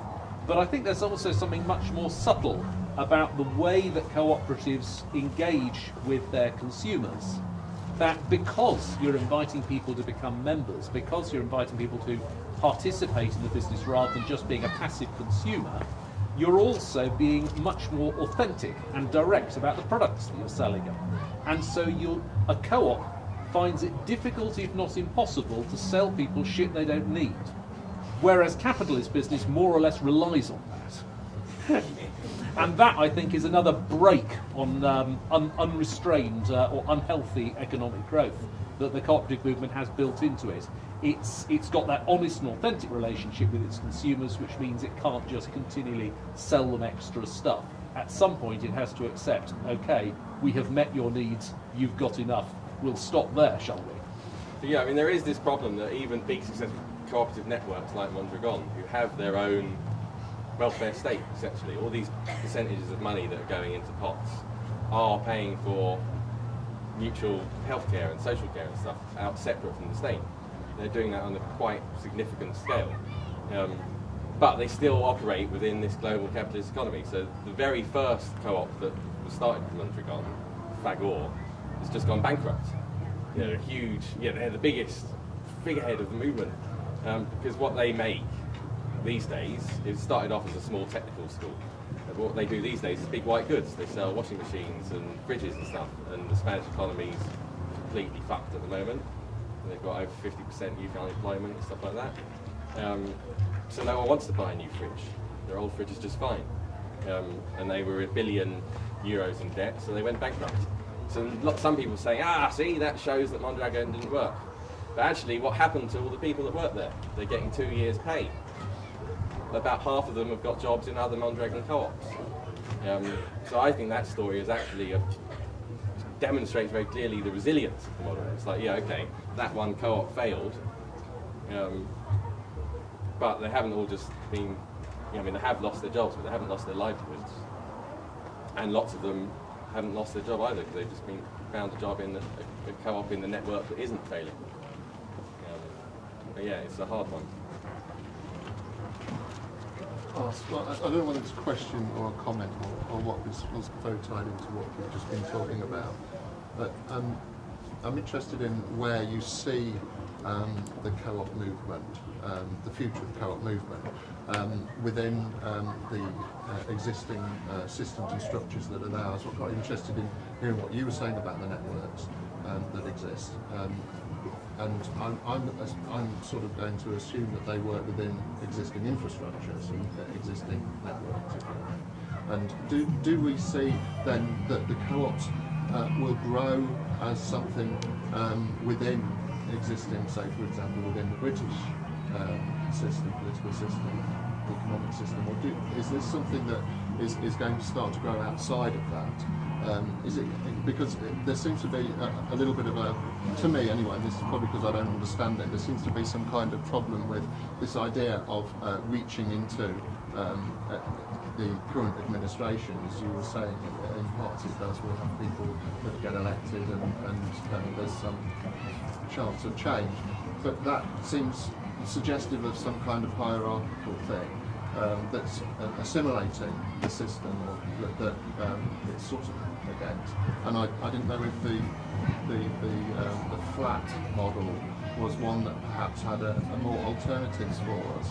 If we were, and I was interested in the international models that you suggested, the Mondragon you mentioned, because of course, yes, they do exist within a global economy as well, but presumably also they exist within that country's system. So they pay into that co-op, but presumably also they have to pay into the local taxes and stuff as well. And someone said, I think it was you can opt in, but you can't opt out. So in Britain, we can opt into co-ops, but we can't opt out of the system that we seem to. Unless you have enough power. So most of the Basque region, Mondragon is focused on the Basque region of Spain, which have a completely different culture and a language which isn't connected to any. It's a very unique culture there, which is partly what gives them their solidarity and their strength and stuff. But they have actually agreed with the regional governments that they pay less tax, because they're showing that they're doing it themselves. We don't have to pay you tax because we pay ourselves tax. So they've managed to negotiate that. So as three representatives of, well, let's call it the co-op movement, if you don't mind. You know, do you think that I haven't joined yet. do you think that there's that possibility for us here? Where is the future? Where are we going to go with this? Are we going to? Is it going to become a standpoint against, or is it going to become a movement from within, a revolution from within? Personally, I'll ask myself. I think it has to be both.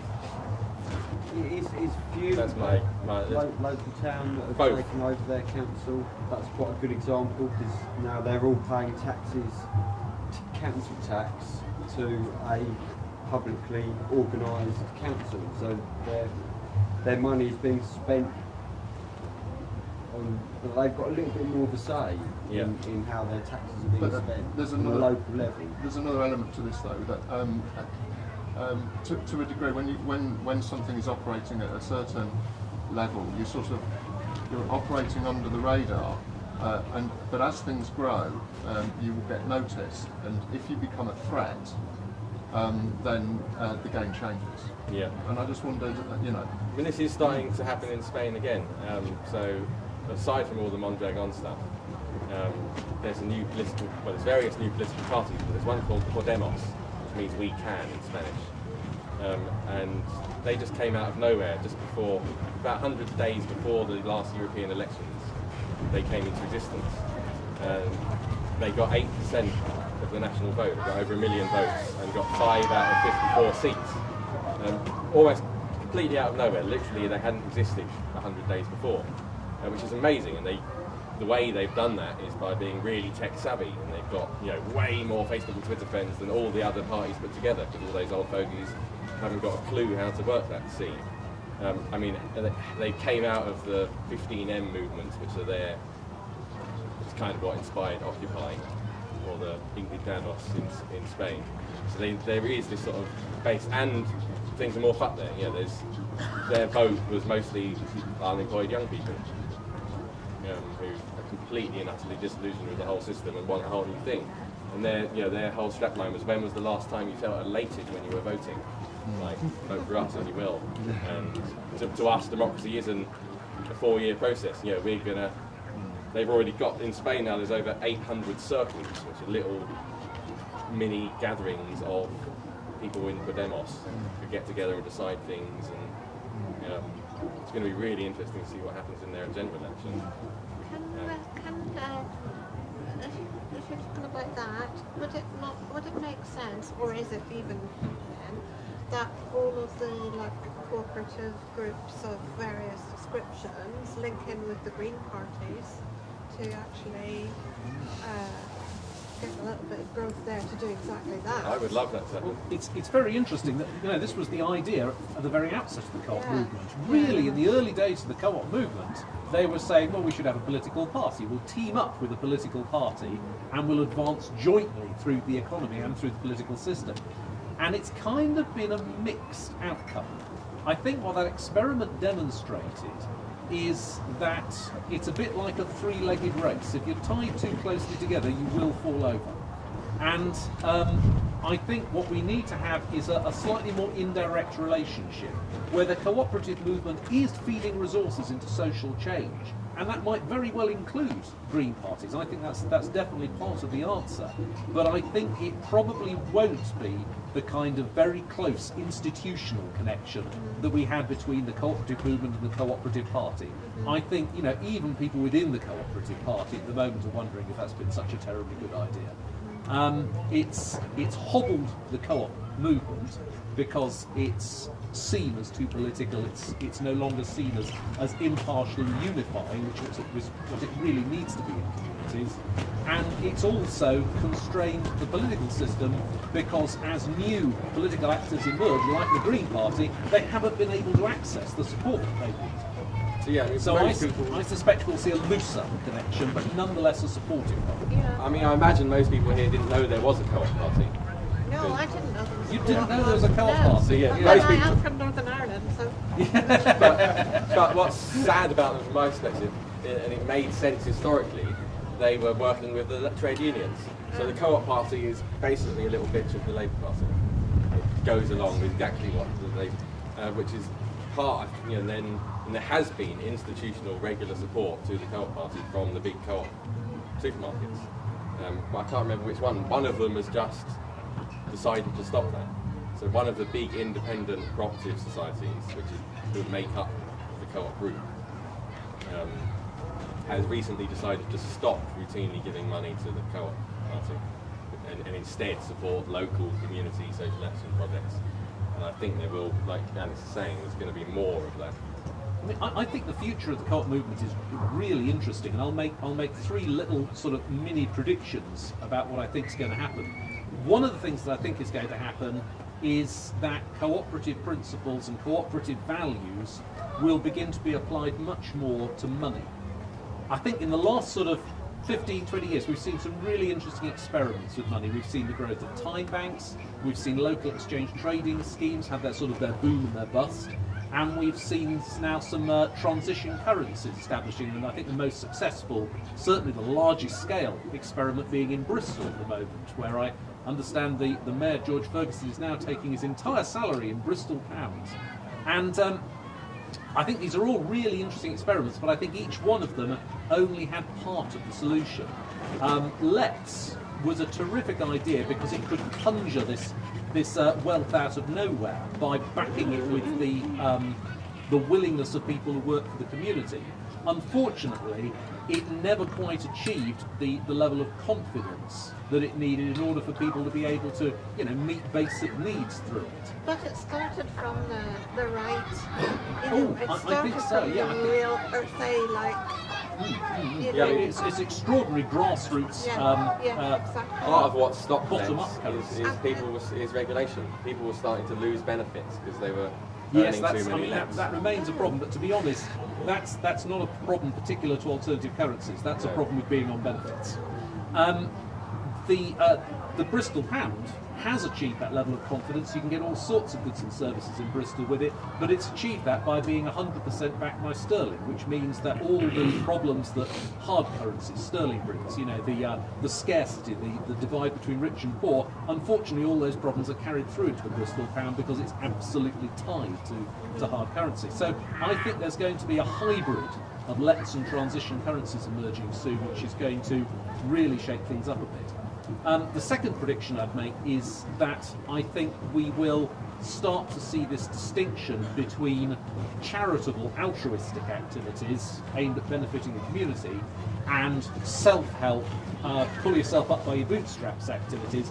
That distinction, which has always been rather hardwired into British culture, perhaps because we've got this feudal tradition of the lord of the manor doing good things for the peasants. I think that's going to break down a bit. We're going to start to take on much more. Sorry? I've never had it for a long time. Sorry. No, I thought this. I assume this space, we're in circle. It was participatory. It's more people talking amongst themselves. And that's I'm- the reality of what it's been. I'm so sorry, I didn't see that at all. There are 2 or 3 people about to ask questions, but they have no one being kind of asked if they would like to make contributions. It seems to be a discussion between yourselves. I'm quite saddened about that because everything else I've been to here has been, and we're in a circle. It should be the panel for the front, and if that's what it was, that's what it was. I just assumed that we were coming in. And, By all means, make it that, please. I forgot half the questions are quite good for you. But my particular big concern is ecological land co-op in terms of saying we're taking land out of corporate farming. Corporate farmers do not want the land we've got the land co-op got. It's kind of horrible in terms of potential site. And most of it, there's a bit of flat land at the top and some crappy hillside, and it's all facing the wrong way. It hasn't got good access to markets. If you're actually trying to do that and give people a sustainable rural life, so I'm a farmer, it's bloody hard on good land. And it's even harder on that. What you do not is to put people in situations where they're going to fail. And that's my huge concern about it. And I don't know who decided on the site. And it seemed bizarre, because I went there before it was all up and coming, and I thought, why would anyone want this? If you can go and live in the wilds, and if you've got plenty of money because you've made it somewhere else, you can go and live and sit there. And it's like people like working in Cornwall who did it as a planet for 5 years. And people from London came down, and you saw the disparity. One house next to house, one house, and this is a true story, one house had a big old World 4 Escort in it. The next house was a guy who came down, retired from London, and a Ferrari, a Porsche, and Rolls Royce in the house next door. And he was about 80. And it was going to be, but it was the disparity between the bits. I'm hugely concerned that people are going to live the good life. And I was speaking to a couple of wish the plots down there, because I went down there about 2 weeks ago. I went down on the way back from somewhere else, sheep sale. And I looked at and I was just really concerned because I thought they really, really don't know what they've let themselves in for. And my concern is that people need an education as to what is possible in certain types of land. And people need to know the land. They've been there, lots of CSAs, and people talk about the soil they've got, and they say, well, this is really heavy clay. And it's clearly nice sandy loam. And they're the people who are growers on the sites. And it just really, really frightens me that people are being put up to fail rather than put up to succeed. I offered to speak here about so I built water capture up at Bramble Naval in a fortnight. From getting planned a fortnight later, I had the whole lot built on the last day of the lottery trustee. And you look at things, and we tried to get people in to do the job. And the people in Dream Team managed a project. And I don't know what they've been up to, but I couldn't get people to post because they have hidden agendas, and that's my concern about some people's agendas. And it's going to be very open, and you've got to be very open to having people who have skills. Sometimes people don't like, but sometimes you've got to get skill from people who've got the skill. And that's what I'm engaging in CSAs. It's people, they've got lottery funding and they go and play with it, rather than actually try and make the world a better place. It does frighten me. Well, it's a huge question you've asked, and I don't want to take us too far into farming particularly, but I'll give a very, very brief answer. I mean, the question of the quality of the land and its suitability for farming did come up at the planning inquiry. It was one of the things the planning inspector needed reassurance on, was that these were going to be viable small holdings, and so that was something that was examined in some detail. We brought forward evidence from our experts, the council had experts of their own contesting that, and in the end the planning inspector took our view and concluded that it was suitable land for the activities we had planned. I think it's really one of our aspirations for the future is we would like to make it possible for people to have more access to broad... Horticulture, that's where you want a really good land, because it's just the same amount of effort for maybe only a third of the return. Well, what we're concentrating on at the moment is polycultural, labour-intensive smallholdings. And so that means that a lot of the stuff, there are so many different agricultural activities going on, of which horticulture is one, but only one, that, to be honest, it would be extremely hard to find one land type which would be suitable for all of them. It's also, because it relies on being extremely labour intensive, you can make use of land that would be extremely marginal, extremely difficult to do in a more mechanised, more automated fashion. So give them a chance, see how it goes. Certainly in future it's something that will very much be on our mind. It's making sure that we're matching the type of agriculture to the land that we're buying. But I think, we recognise the limitations of that site. It does have some awkward slopes, it does have some poor aspect, the soil has been desperately deprived of nutrients through the agriculture that has been practised on it. So we know that we're not setting people up with a terribly easy route, but they know that they've got to bring an awful lot of labour in to compensate for that. Also, anyone who manages a bit of land ecologically, which I'm assuming you do. No, I'm midway. I haven't been. We farmed very intensively, 60s, 70s, 80s, into the 90s was less intensive, and the last 15 years it's been very low intensity because the land's been let out for grazing. Right. There's been cattle on there, sometimes cattle every summer, so it hasn't had stuff taken from it. And more recently, the last 3 years, we've taken it back in hand. And it's been managed more intensively, but not by any means as intensively as we used to manage it. So I've never been organic, and I wouldn't be for commercial reasons, because we're dealing with a neighbour who's not organic in terms of sharing the land use. So we couldn't be organic if we wanted to be. But I wouldn't be organic just in terms of if you're keeping sheep, which we'll end up doing, is that the differential price between an organic lamb and a non-organic lamb is so marginal, and as soon as there's a surplus of organic lamb in the market, the margin collapses and you've got no margin, but you've got all the costs. You can still do it. What you can do is you can have trust in your suppliers. So if I can sell things to people who trust me, I'd rather do that than be organic, because the Organic Soil Association runs basically being subsidised by farmers who are paying for certification. That's its funding stream, which basically means the farmers are subsidising everything else. The point I was going to try and make was that the Eco Land Co-op is designed to be led by people who manage land ecologically and therefore capture their knowledge. So anyone who manages a bit of land ecologically can, from an allotment up, can join the Eco Land Co-op as a steward member, and they have 50% of the say of what happens in the Eco Land Co-op. So I'd encourage anyone that does manage a bit of land ecologically to join, and then they can help it move in a better direction. Yeah, absolutely. Look at that. Yeah. Alex, you were making some predictions. You were on a second prediction. Oh yeah. I was quite interested in this. The oracle of Alex. Yeah.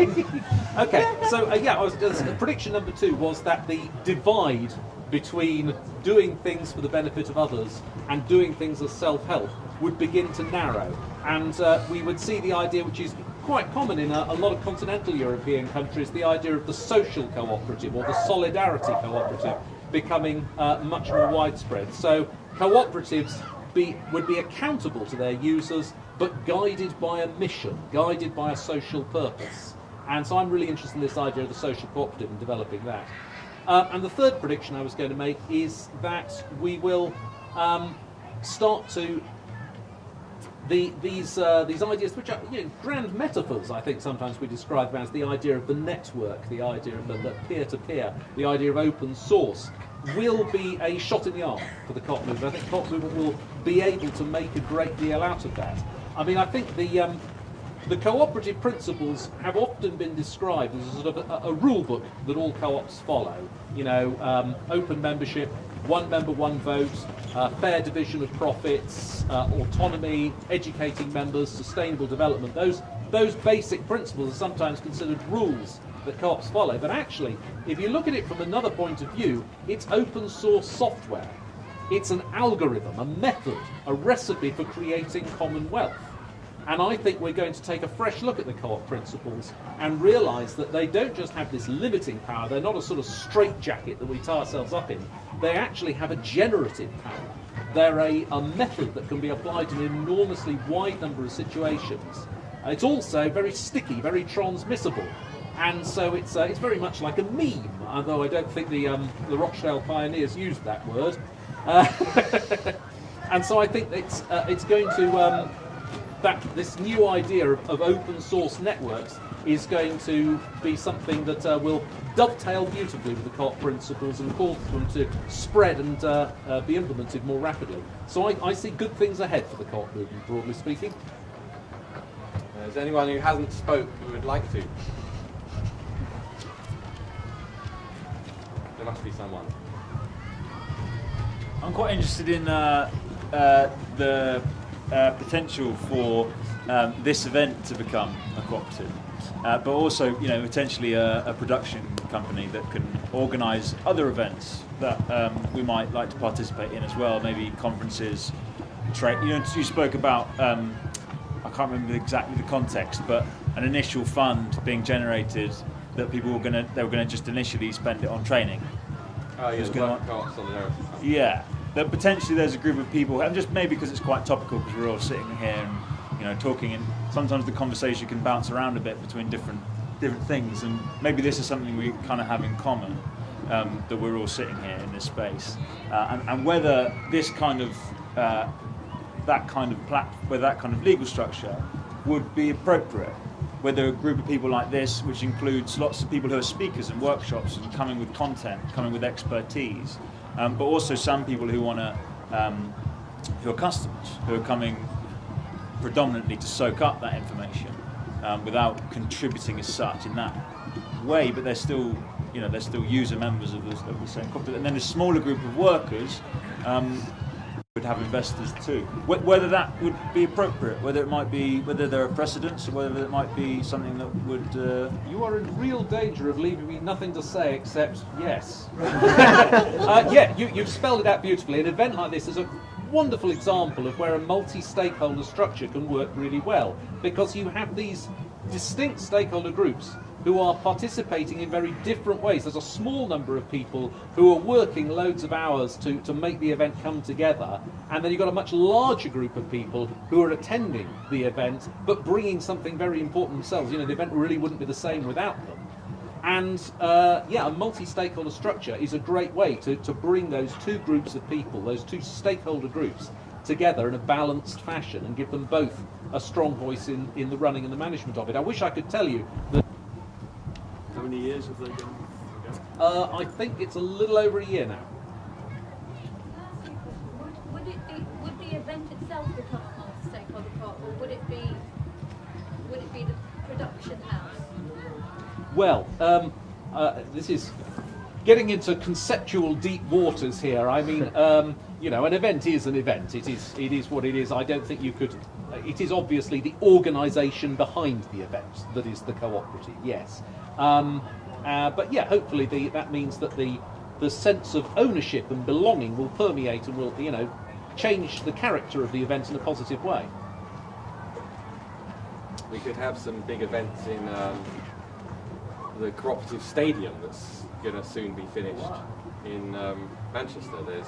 There's a group of Man U fans who got sick of how corporate the football world is. So they stopped being Man U fans and started their own football club called the... It was something really cheeky, like United of Manchester, wasn't yeah, it? it's Football Club United of Manchester. That's it, yes. FCUM, which also sells fuck 'em. And there's a brilliant film, maybe we should screen it, it's on the memory card. There's a film called Punk Football, all about their project. But they've just done a huge community share issue and raised over 2 million, which has then leveraged loads of other money. And they're right now, as we speak, building a stadium, which will be possibly owned by the fans. And there's quite a few co-op football clubs, but they're probably the pioneer in terms of having the... We mentioned Barcelona a while back. Barcelona Football Club is the biggest cooperatively owned football club in Europe. Can I ask you a rather large question, which is, what is your vision? Where is it going? What's the purpose of the co-op? And particularly, perhaps in relation to this thing about football you're just talking about, isn't football a very competitive activity? And does that fit within your vision? I hope to God that we never get so possessed by the idea of cooperatives that we try and stamp out or eliminate competition. Competition is a wonderful, fun and invigorating part of being a human being, and life would be poorer without it.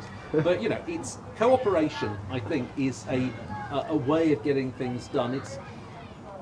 I think there's a very long historic process going on. I think it's really interesting that we've got the phrase economic democracy in the title of this talk, because cooperation stands at the end of this long chain of reforms going back through the Chartists to the Magna Carta and the very earliest attempts to make power accountable and to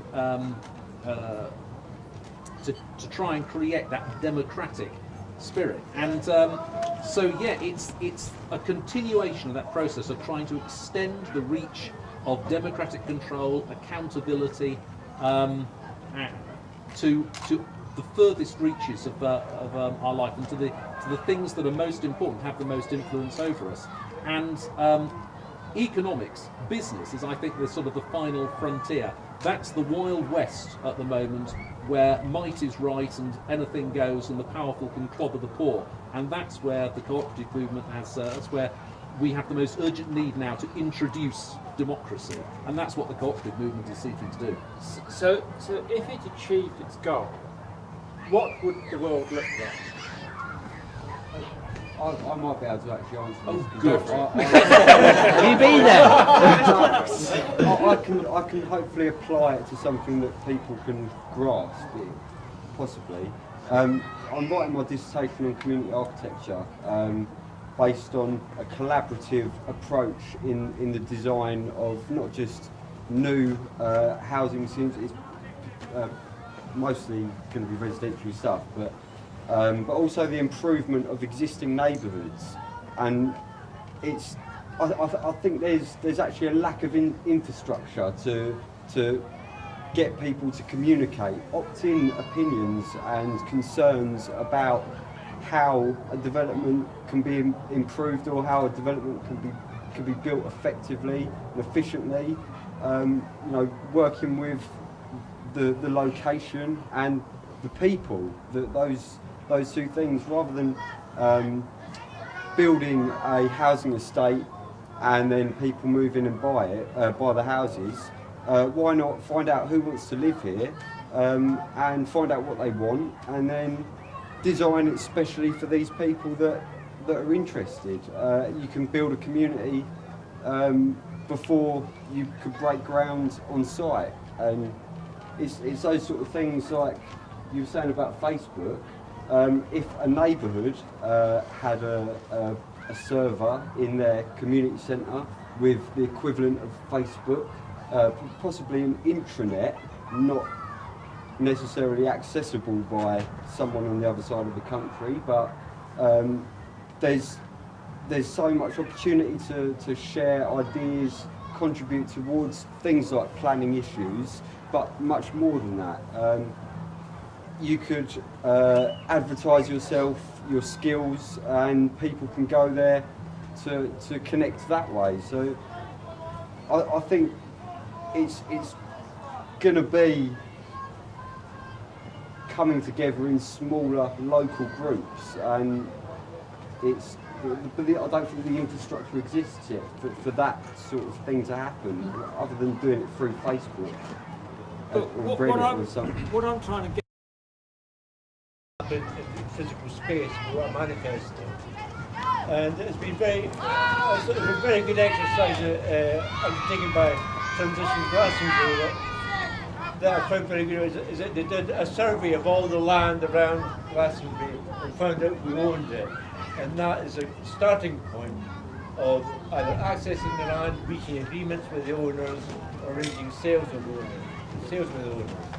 But I think a lot of work needs to be done on finding out and publicising who owns the land and who owns around each town, around each community, because that is where the power is at the moment.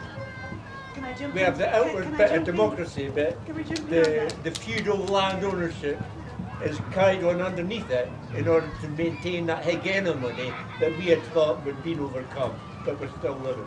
It's worth jumping in saying there are bonuses to this brave new tech world in that respect. So there is now government guidance to force all public land assets to be registered from April, which we lobbied very hard for, publicly owned local government assets. There is an organisation called LandWiki, which is trying to campaign very hard to open up as much data about all the publicly owned assets that they can get their hands on. It's been asset stripped, love. The No, tours have I been know. long enough for it to be asset But stripped, then they'll say we But can have it. there is a fundamental first step, which is they've been trying to privatise the land registry, and because of these guys who can find the data and publicise the maps, they have stopped them doing that for now. But those sorts of campaigns are essential, because once that data is privatised, you'll never be able to find out again.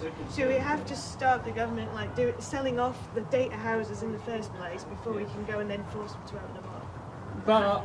But my question was about vision and big picture. All I'm getting is specifics about this or that. Where are we going? What is the purpose of all of this? I want all of humanity to have a decent quality of life within ecological planetary boundaries. I think the only way to I want everyone to have a say and ownership in anything that they're dependent on. Why do we want that? That's what he wants. Yeah. Well, no, that sounds good, but I want to know why, where that's going. I think people have got their hands up. Can we let people who've got their hands up speak? Just because. Lots of us could have different answers to your question, but maybe behind your question, there's a need to know something. So, could you tell us why you need to ask this question? Well, because I think what I hear is that we're all struggling here in a sort of a rather sort of it's a bit like a sort of communist sort of uprising thing to try to make the world more fair, and I think it's really important to keep an eye on what the fundamental goal of all that activity is. Why are we doing this? Because we're making an awful lot of effort to do this, and we're running against the norms of society, which is greed is good. So why are we doing that? What do we want to achieve? And I'd like, if I might as well answer my own question, seeing as I'm speaking, which is that this planet that we live on is capable of sustaining a civilized human life for 1,000 million years from now. And in order for that to happen, we have to get over this little bump that we're in at the moment, where we obtain power over the environment, but we don't know what to do with it. And we obtain all these powers, like the ability to kill and the ability to destroy, and we don't know how to get what to do with all that power. If we can just get past this little blip that we're in at the moment and move into sustainable life, then what we have in front of us is 1,000 million years of human civilization, which you cannot imagine what that actually means. I mean, that is so big. Please. I completely agree with you. What drives me is the fact that we're at the brink of extinction, and there are loads of people that don't really get that. It's such a massive thing to get your head around. And then there are groups of people that do get that, and they're very passionate about not the planet and not just human beings, but the fact that we're all connected. And there's this big separation. There was a great talk yesterday by a guy called David, whose surname I've completely forgotten, and he was talking about the effectiveness of what all the activists and people that are doing good things are doing, and how effective are we.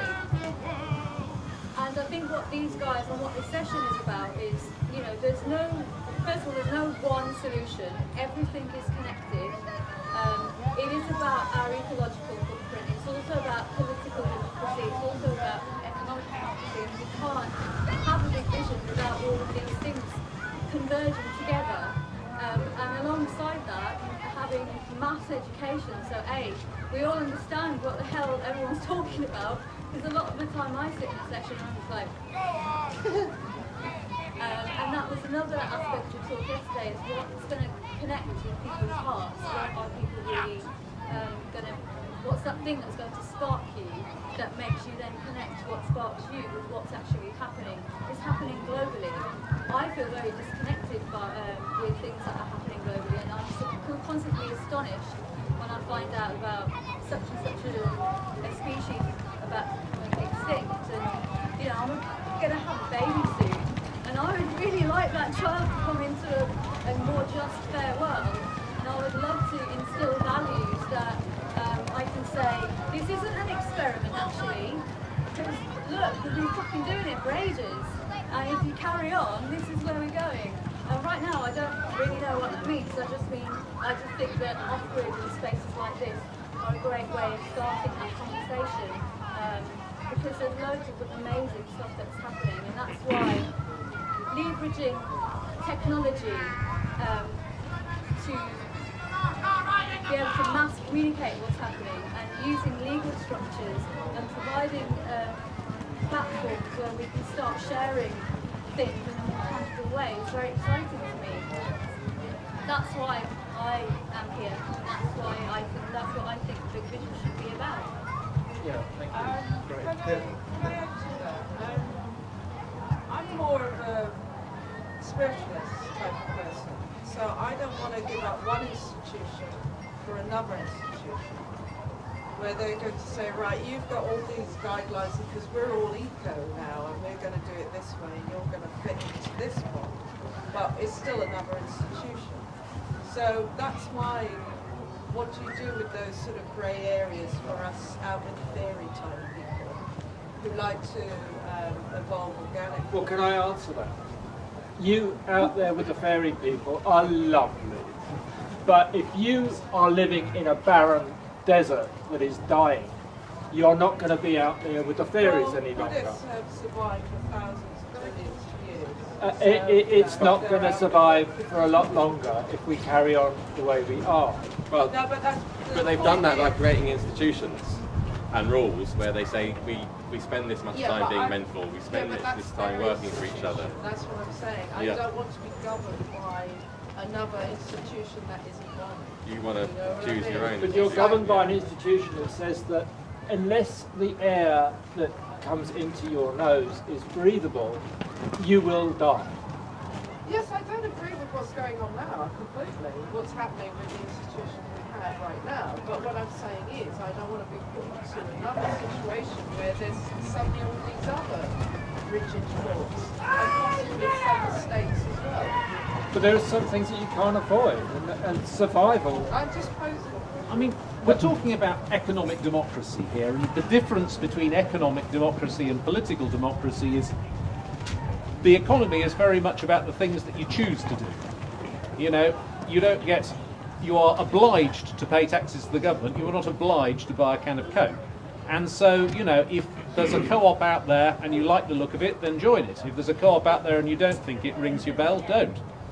And so economic democracy is very much a matter of choice and a matter of having a diversity of models and vehicles, none of which will be for everyone. There are two answers. One is that there's a difference between representative democracy and participatory democracy in terms of what we can't opt out of and what we could opt into.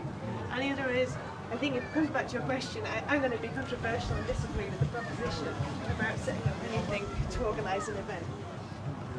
There's technology, there's no sound out there from your Twitter feed, sir, calling people even within 5 miles to come and join and hear about this and getting message from any of these conversations out. Huge missed opportunity. Create a network, get shit done. Create an organisation, slow it down. So I think you need a network. I think it needs to be bigger than talking to the same people, and I think you need to reach out to the people very locally to begin with and make that happen. It's a low-cost starting business. What would that look like? Creating a network. Like, what would that look like? How would you do that? Reaching out to key stakeholders and saying who else is key that we haven't brought here today. How do we talk to them? How do we open up a conversation? You said you have no marketing budget.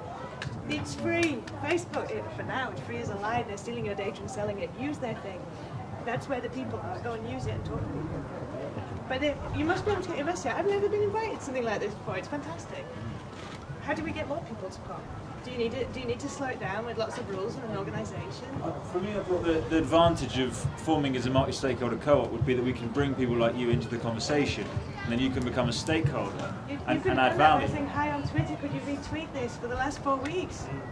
With 10,000 followers. Yeah, but the trouble is, again, there's no it's like who initiates that process?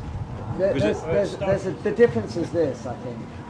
And having come from a similar situation of organising events such as this at WOMED, where we kind of are the initiator and then we invite people to come. Okay. Now, if we're always holding the stick of being the initiator, there's a lot of work, there's a lot of effort, and there's a lot of energy in inviting everybody and come and saying, "Oh, tell all your friends." Now, but if you like to come to this event, but you just want to be a part of it and have fun in a field, then there's a lot of work to be done. If there's a benefit to you and your organisation to be part of this regular event, then it's about, right, I'll take responsibility for being part of coming to this field. And that's important to me because what it does for me is this. Therefore, I'm a stakeholder in it. You've created an opportunity and we'll share that opportunity. If every time we have to go, right, who's coming this time? Oh no, I can't make it this year. It's fun, I had fun, but I don't want to make it this year. Or I can't be bothered. Or, oh no, every year you have to reinstitute the energy. If it means something to you, then sign up to joining it, become part of it, become a stakeholder in it, and share the responsibility of rocking up in a field, bringing the infrastructure that happens to him. Instead of saying you should have been tweeting it, why the hell, I'm going to this thing at the weekend, why, tweet the hell out of it. Does he have to tell you to tweet it? I don't know all the other versions of tweeting that exist, but there are hundreds of them, and some of them are more popular than others. So I think my point was about, controversially, was about whether or not a network is faster to build something, the kind of momentum. And I don't think you always have to be the initiators. You can press that on each time and say, we did our year. And part of the event needs to be about who's going to do that. Well, that's right. I've tried doing that in the past, just with a couple of events. I think there's a real danger there of posing a false choice between network and organisation. I think Radical Roots, I know, has had this debate as well. Should we consider ourselves a network or should we consider ourselves an organisation? The great strength of cooperation is it is a form of organisation that lends itself very well to networking. It's and both. Supports networking. It's both. I think you can do both. Yeah, I mean, you have an agenda as to why we're here, because we want to discuss this sort of thing. We want to discuss how we go foraging. We want to discuss all sorts of things. There are a lot of issues that are important to us and pertinent to us now. And so, actually, we need situations where we gather and we meet and we do that. So I think there's a difference between a gathering and a bit of fun, which is a festival. So let's celebrate. It's a festival. What are we celebrating? I don't know. Are we gathering? We're gathering to talk. That's what we're doing here. And that's the difference, I think. The great strength of an organisation is, I think, you can sit down and have a little meeting and say, well, as a result of our networking, we've had all these offers of support and all these ideas and all these great inputs, but now no one is getting up and leaving this room until we've figured out who's digging the toilets. Yeah. But support, yeah, absolutely. So that's when it's an organisation. So we need toilets in the field. Support is a funny word because support is like trying to hold the thing up, but actually it's not about holding it up at all. We're all sharing in it and sharing a responsibility in it. Guardianship or a better word? I think it's more like it's a date on the in the annual diary where we see how we've progressed. You know, what are we doing? How we move forward? There's an agenda. There's some issues that they've laid out as some sort of manifesto as to what the point of it is, and then people say, yeah, I'm part of that debate. I'm going to bring this to the table. You know, I mean, the debate moves, the debate changes. That might get annually discussed by the stakeholders. Another thing I think it's really important to frame the whole political question in the right context. Because for me, the idea that we've adopted as an economic democracy and then there's a political democracy, and this is something that we might choose to do, the economic democracy, and make choices about. But the political, we have to pay our taxes. We give a political mandate when we elect politicians. It's just someone telling us a story and we say, oh, okay, that sounds like it. And then we give a political mandate. That's where the power comes from. It comes from me. A political mandate. This is political. This whole space is political. Every action we make in the world. Politics is relationships between people. That's all it is. So there's no real distinction between economics and politics. And we can talk about different institutions and which institution we want to choose, but this is exactly the question. Which institution? We can't just exist with only chaos. We can step outside of the institutions and enjoy the space. But at some point we're going to come together again and organise, even if it's just organising to dig a toilet, you know, or to grow a few vegetables so we have something to eat. And this is a good place to start for me in terms of practicing how we're going to organise, practicing this new, taking back our mandate that we're giving away and saying, no, actually, I want to be a powerful individual. I want to make choices I want to self-organise my own existence, and that includes you. And so, therefore, let's become part of an institution together, or a network, or both. And essentially, what will happen when things get a bit tight, when things get a bit harder, everybody will gravitate towards where their centres are, where their centres of strength are. So religion will take on greater importance because the church is an incredibly good thing in the time of the flood and the sea and the turbulence of whatever. God will save you. So, you know, do you put your money on God? Do you put your money on your ability to dig toilets or whatever? Actually, if we all separate and say, no, because you guys haven't got God, you're not part of the conversation, that's not it. You know, so do we fragment? Or do we bring all of our collective individual knowledge as part of the groups that we are to the table and share them and are stronger than that way? I mean, for me, the fundamental issue with religions is that none of them, very few of them will actually say, you know, I'm aware that there are other religions in the world, they're all equally as valid as mine, but different people choose to go with a different one.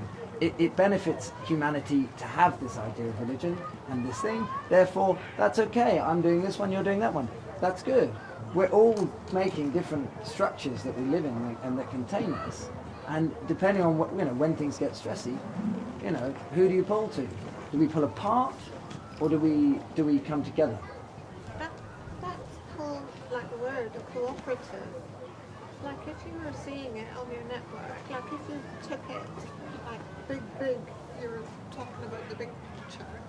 And if you've got like Spain, you've got North Italy, you've got here, you've got everywhere, wouldn't it be really good in the big picture scheme that we all in this are networked in the big picture together? Yeah. In that, like, oh well, we need to know blah de blah. Can you help us out on this? What do you do in this situation? And that kind of networking going on, but they have their autonomy as well. Yes. Exactly. That's what I'd like to see. Yes. The network being used, not so that we're all one big cooperative, No. but there are lots of like guardianships all over the place that incorporate not only the people, all the planet, the creatures, everything, that offer, that have something to offer everybody else, so that it's like a light show of interconnectedness Absolutely. between the whole thing. That way you're looking after your own backyard, Yeah. and everybody's looking after their own backyard, but all backyards are looked after Yeah. as well. and we're sharing our skill sets. Yes, exactly. That seems to be my big picture. But this, as a field, is just that. It's a field. You know, so if we put a big rock in the middle and we say, see you next year at the rock, you know, yes or no, you know, are you in or not? So what do you bring? Who organises the toilets, whatever? It's just a kind of a gathering. It's just a date in the calendar. But a gathering is also a wish by the people who gather to come together.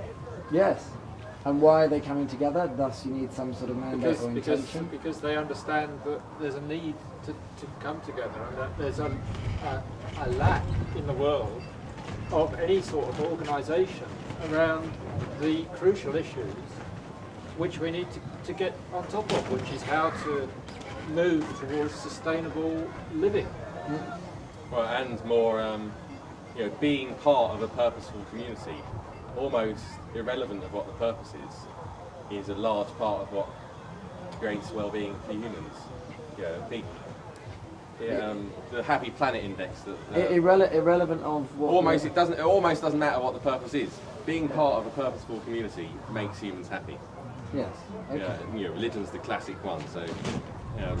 But purposeful can mean anything, can't it? It can mean exactly. Exterminating Jews. Yeah, it could be. Being and people that feel part of those groups, that, you know, belonging is a big part of well-being.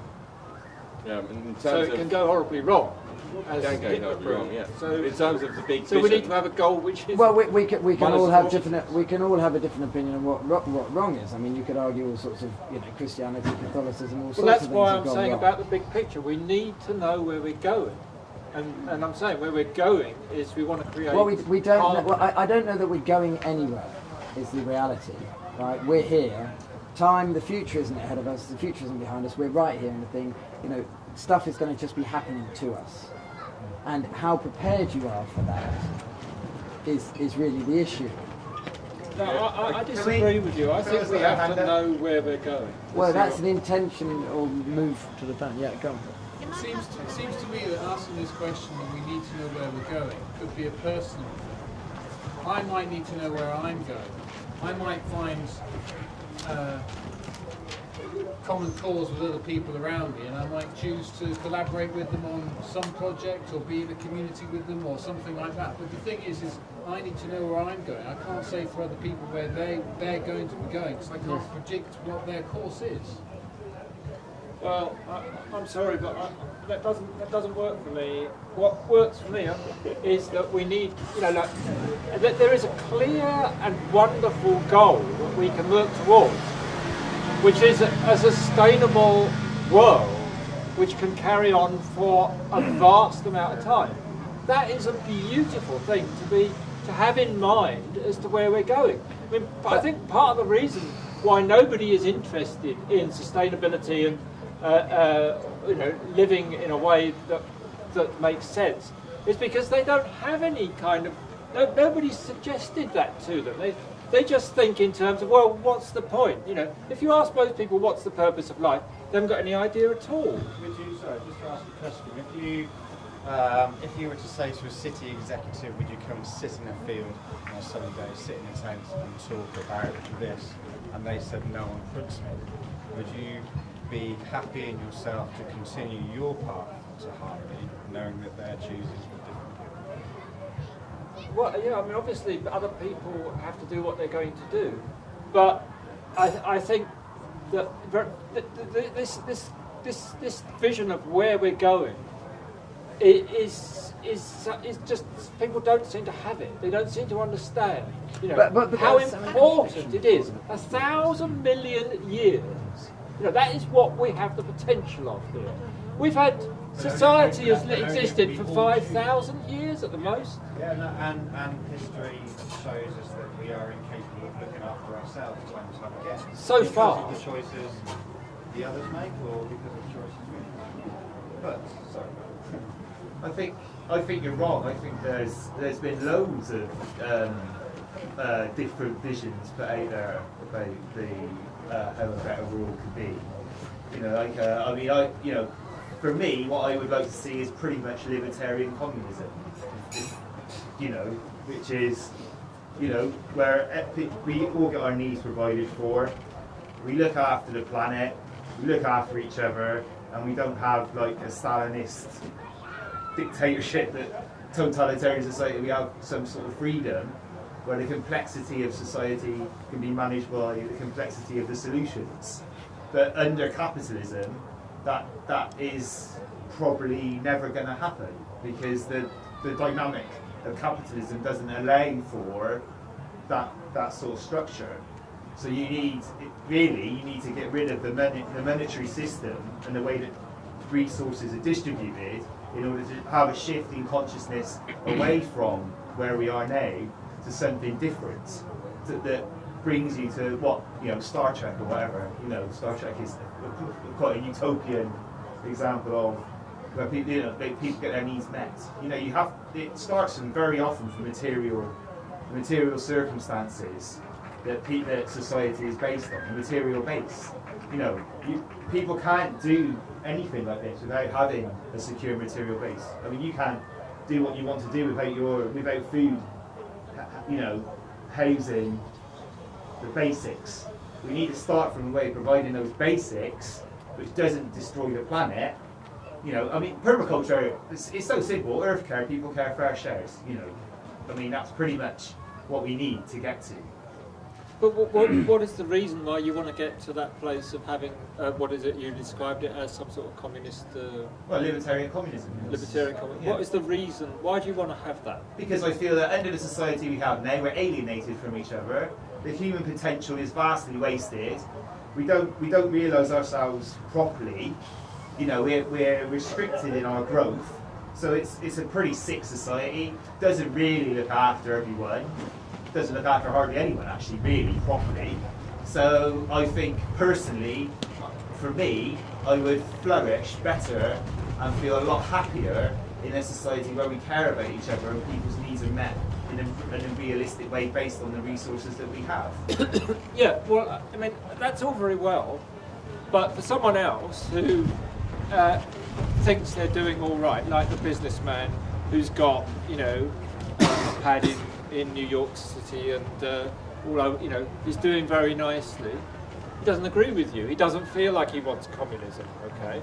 But both of you would be able to agree that the idea of a 5,000 million year sustainable society on the planet is something which is worth going for. But his dynamic is destroying that, and mine isn't.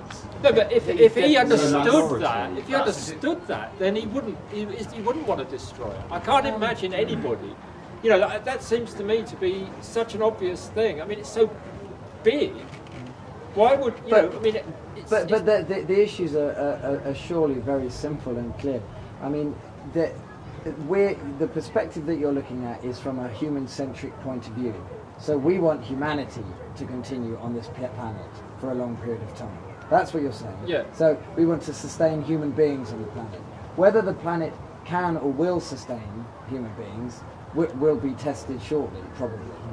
Now, when you talk about idealism in terms of what is sustainable, do we think that the population expansion that we have at the moment is sustainable? If we're going to put another 3 billion people on the planet in the next 25 to 30 years, which essentially, in 1960 there was 1 billion people on the planet.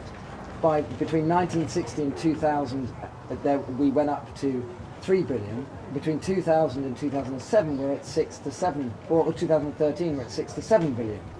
So in the next 20 odd years, we're going to put another 3 billion people on the planet. Now, sustaining them is questionable.